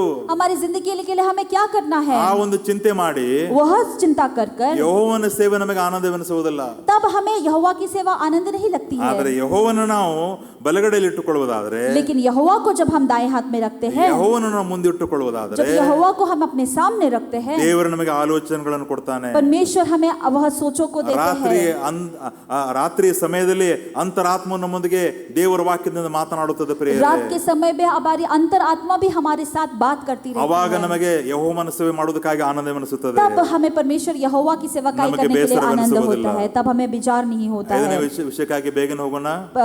5वें विषय को जल्दी से जाएंगे. 9ರಿಂದ 11ನೇ ವಚನ. 9 से 11वें ಅಲ್ಲಿ वचन तक ನಾವು ನೋಡುವರಾಗಿದ್ದೇವೆ. ದೇವರ ಒಂದು ನಿತ್ಯವಾಗಿರುವಂತಹ ಸಂತೋಷ, ನಿತ್ಯತ್ವ ನಾವು ಅಲ್ಲಿ ನೋಡುವರಾಗಿದ್ದೇವೆ. परमेश्वर का शाश्वत आनंद और अनंत काल को हम देखते हैं. ನನಗೆ ಸಿಕ್ಕ ಜೀವಿತ ನಿತ್ಯವುಳ್ಳ ಜೀವಿತ ಎಂಬುದಾಗಿ ನಮಗೆ ತಿಳುವಳಿಕೆ ಬರಬೇಕು. जब हमें जिंदगी मिला है वो नित्य जीवन है, इसका बारे में समझ हमें आना ದೇವರು है ಲೋಕದ ಮೇಲೆ ಎಷ್ಟೋ ಪ್ರೀತಿ ಮಾಡಿ ತನ್ನ ಒಬ್ಬನೇ ಒಬ್ಬ ಮಗನನ್ನು ಕೊಟ್ಟನು. कि परमेश्वर ने इस संसार से इतना प्रेम किया कि उसने अपने इकलौते पुत्र को अर्पण कर दिया. ಯಾರೆಲ್ಲ ನಂಬುತ್ತಾರೋ ಅವರು ನಾಶವಾಗಬಾರದೆಂಬುದಕ್ಕಾಗಿ ಹೊರತು ನಿತ್ಯ ಜೀವವನ್ನು ಹೊಂದಬೇಕೆಂಬುದಕ್ಕಾಗಿ ಕೊಟ್ಟಿದ್ದಾನೆ ಪ್ರಿಯರೇ. कि जो कोई भी उसमें विश्वास करता है वो नाश ना हो बल्कि शाश्वत जीवन प्राप्त ನಮಗೆ करे. ಶಾಶ್ವತವಾದ ಜೀವಿತವನ್ನು ಕೊಟ್ಟಿದ್ದಾನೆ. हमारे लिए शाश्वत जिंदगी को उन्होंने ಆ दिया ಒಂದು है. ತಿಳುವಳಿಕೆ ನಮಗೆ ಇರುವುದಾದರೆ, वह अगर समझ हमें रहती ಆ है, ವಿಚಾರ ನಮ್ಮ ಮನಸ್ಸಲ್ಲಿ ಇರುವುದಾದರೆ, वह सोच अब हमारे ಆ ಒಂದು रहती है, ವಿಚಾರ ನಮ್ಮ ಮನಸ್ಸಲ್ಲಿ ಇರುವುದಾದರೆ, वह सोच हमारे मन में रहती है तो ಯೆಹೋವನ ಸೇವೆ ನಮಗೆ ಆನಂದವೆನಿಸುತ್ತದೆ. यहोवा की सेवकाई जो है वो हमें आनंद ನಮಗೆ रखता है, ಬೇಸರವೆನಿಸುವುದಿಲ್ಲ. हमें कभी भी विचार नहीं होगा. ಯೋಹಾನ ಬರೆದ ಸುವಾರ್ತೆ 11ನೇ ಅಧ್ಯಾಯ 25ನೇ ವಚನ. योना का लिखा हुआ पुस्तक उसका 11वां अध्याय 25वां वचन इस तरह से कहता है, ನಾನೇ ಪುನರುತ್ಥಾನವು ಜೀವವು ನನ್ನನ್ನು ನಂಬುವನು ಸತ್ತರೂ ಬದುಕುವನು. मैं ही पुनरुत्थान हूँ और मैं ही जीवन हूँ, जो मुझ में विश्वास करता है वह मरने पर भी जीवित रहेगा. ಹಾಲೆಲೂಯಾ. हालेलूया. ನಾನು ಸತ್ತರೂ ಬದುಕುತ್ತೇನೆ. मैं मर गया तो भी मैं जिंदा ನಾನು ಸತ್ತರೂ रहूंगा. ಬದುಕುತ್ತೇನೆ. मैं मर गया तो भी मैं जिंदा ಕಾರಣ ನನ್ನ रहूंगा. ಯೇಸು ಪುನರುತ್ಥಾನವು ಜೀವವಾಗಿದ್ದಾನೆ. क्योंकि मेरा यीशु मसीह पुनरुत्थान और जिंदगी ಈ है. ವಿಷಯ ನಮ್ಮ ಹೃದಯದಲ್ಲಿ ಛಾಪಿಸುವುದಾದರೆ अगर यह विषय हमारी जिंदगी में हमारे मन में छप जाएगा तो ನಾವು ಯೆಹೋವನ ಸೇವೆಯನ್ನು ಆನಂದದಿಂದ ಮಾಡ್ತೇವೆ. तब हम यहोवा की सेवा जो है आनंद से करते हालेलूया. हैं. हालेलूया. ಬನ್ನಿರಿ ಪ್ರಿಯರೇ, ನಾವು ದೇವರಿಗೆ ಒಪ್ಪಿಸಿಕೊಡೋಣ. आइए परमेश्वर के भक्तजन, हम अपने आप को परमेश्वर को सौंप देंगे. ಸಮಯವಿದ್ದರೆ ಇನ್ನೊಂದು ಸಲ ಒಂದು ಕೀರ್ತನೆ ನಾವು ಧ್ಯಾನ ಮಾಡಿಕೊಳ್ಳೋಣ. अगर समय मिलता है तो एक और बार हम इस भजन संगीता का ध्यान ಬಹಳಷ್ಟು करेंगे. ವಿಷಯಗಳಿವೆ ಈ ಒಂದು ಕೀರ್ತನೆಯಿಂದ ಕಲಿಯುವುದಕ್ಕಾಗಿ. बहुत सारे विषय है इस भजन संहिता में सीखने के ಅದಕ್ಕಾಗಿ लिए. ಅನೇಕ ಹಿರಿಯರು ಅನೇಕ ಸ್ಕಾಲರ್ಗಳು ಈ ಒಂದು ಕೀರ್ತನೆಯನ್ನ ಬಂಗಾರದ ಕೀರ್ತನೆ ಎಂಬುದಾಗಿ ವರ್ಣನೆ ಮಾಡಿದ್ದಾರೆ. इसीलिए बहुत सारे विद्वान इस तरह से कहता है कि यह एक सोने का भजन संगीता ಒಂದು ವೇಳೆ है. ಯಾರಿಗಾದರೂ ಯೆಹೋವನ ಸೇವೆ आनंदकरवे ಅನ್ನಿಸ್ತಾ ಇಲ್ಲ. अगर यहाँ पर ऐसा कोई व्यक्ति है जिसको ऐसा लग रहा है कि यहोवा की सेवकाई उतना आनंदित नहीं है, ಒಂದು ವೇಳೆ ದೇವರ ವಾಕ್ಯ ಓದುವುದಕ್ಕಾಗಿ ಆನಂದವೆನಿಸ್ತಾ ಇಲ್ಲ, अगर ऐसा कोई है जिसको परमेश्वर के वचन पढ़ते हुए आनंद नहीं मिलता ಪ್ರಾರ್ಥನೆ है, ಮಾಡುವುದಕ್ಕಾಗಿ ಆನಂದವೆನಿಸ್ತಾ ಇಲ್ಲ, प्रार्थना करते हुए आनंद नहीं मिलता है, ಸಭೆಗೆ ಹೋಗುವುದು ಒಂದು ಬೇಸರದಿಂದ ಬರುವುದಾಗಿದ್ದರೆ, कलीसिया जाना है तो बेबिजार से जाते हैं, ನೋಡುವಾಗ ದೇವರ ಸೇವೆಯೇ ಬೇಡ ಮಾರಾಯ, ದೇವರ ಒಂದು ವಿಚಾರಗಳು ಬೇಡ ಅನ್ನುವ ಮನಸ್ಸು ನಿಮ್ಮಲ್ಲಿ ಇರುವುದಾದರೆ, अगर किसी को ऐसे लगता है किसी के मन में है कि सेवा ही नहीं चाहिए, परमेश्वर की सेवा करना ही नहीं ಬನ್ನಿರಿ है, ಪ್ರಿಯರೇ, ಒಂದು ಕೀರ್ತನೆಯಿಂದ ನಾವು ಬಲವನ್ನು ಹೊಂದಿಕೊಳ್ಳೋಣ. आइए प्रिय भक्तजन, इस भजन संगीता 16वें अध्याय से हम अपने आप को बल पाएंगे. ತಿರುಗಿ ಒಂದು ಕೀರ್ತನೆಯಿಂದ ನಾವು ಉಜ್ಜೀವನ ಹೊಂದಿಕೊಳ್ಳೋಣ ಪ್ರಿಯರೇ. इस भजन संगीता से दौर से फिर से हम पुनरुत्थान पाएंगे. ದೇವರು ನಮ್ಮನ್ನು ಪ್ರೀತಿಸಿದ್ದು ಶಾಶ್ವತವಾದ ಒಂದು ಪ್ರೀತಿ. परमेश्वर ने हमसे जो प्यार किया है वो शाश्वत प्यार से ಅದು प्यार ಒಂದು किया ಟೆಂಪರರಿ है. ಪ್ರೀತಿ ಅಲ್ಲ, वह तब तात्कालिक प्यार नहीं, ನಿರಂತರವಾದ ಪ್ರೀತಿ. वह निरंतर प्रेम ನಾವೆಲ್ಲರೂ है. ಇದನ್ನು ತಗೊಳ್ಳೋಣ. हम सब लोग उठ खड़े हो जाएंगे.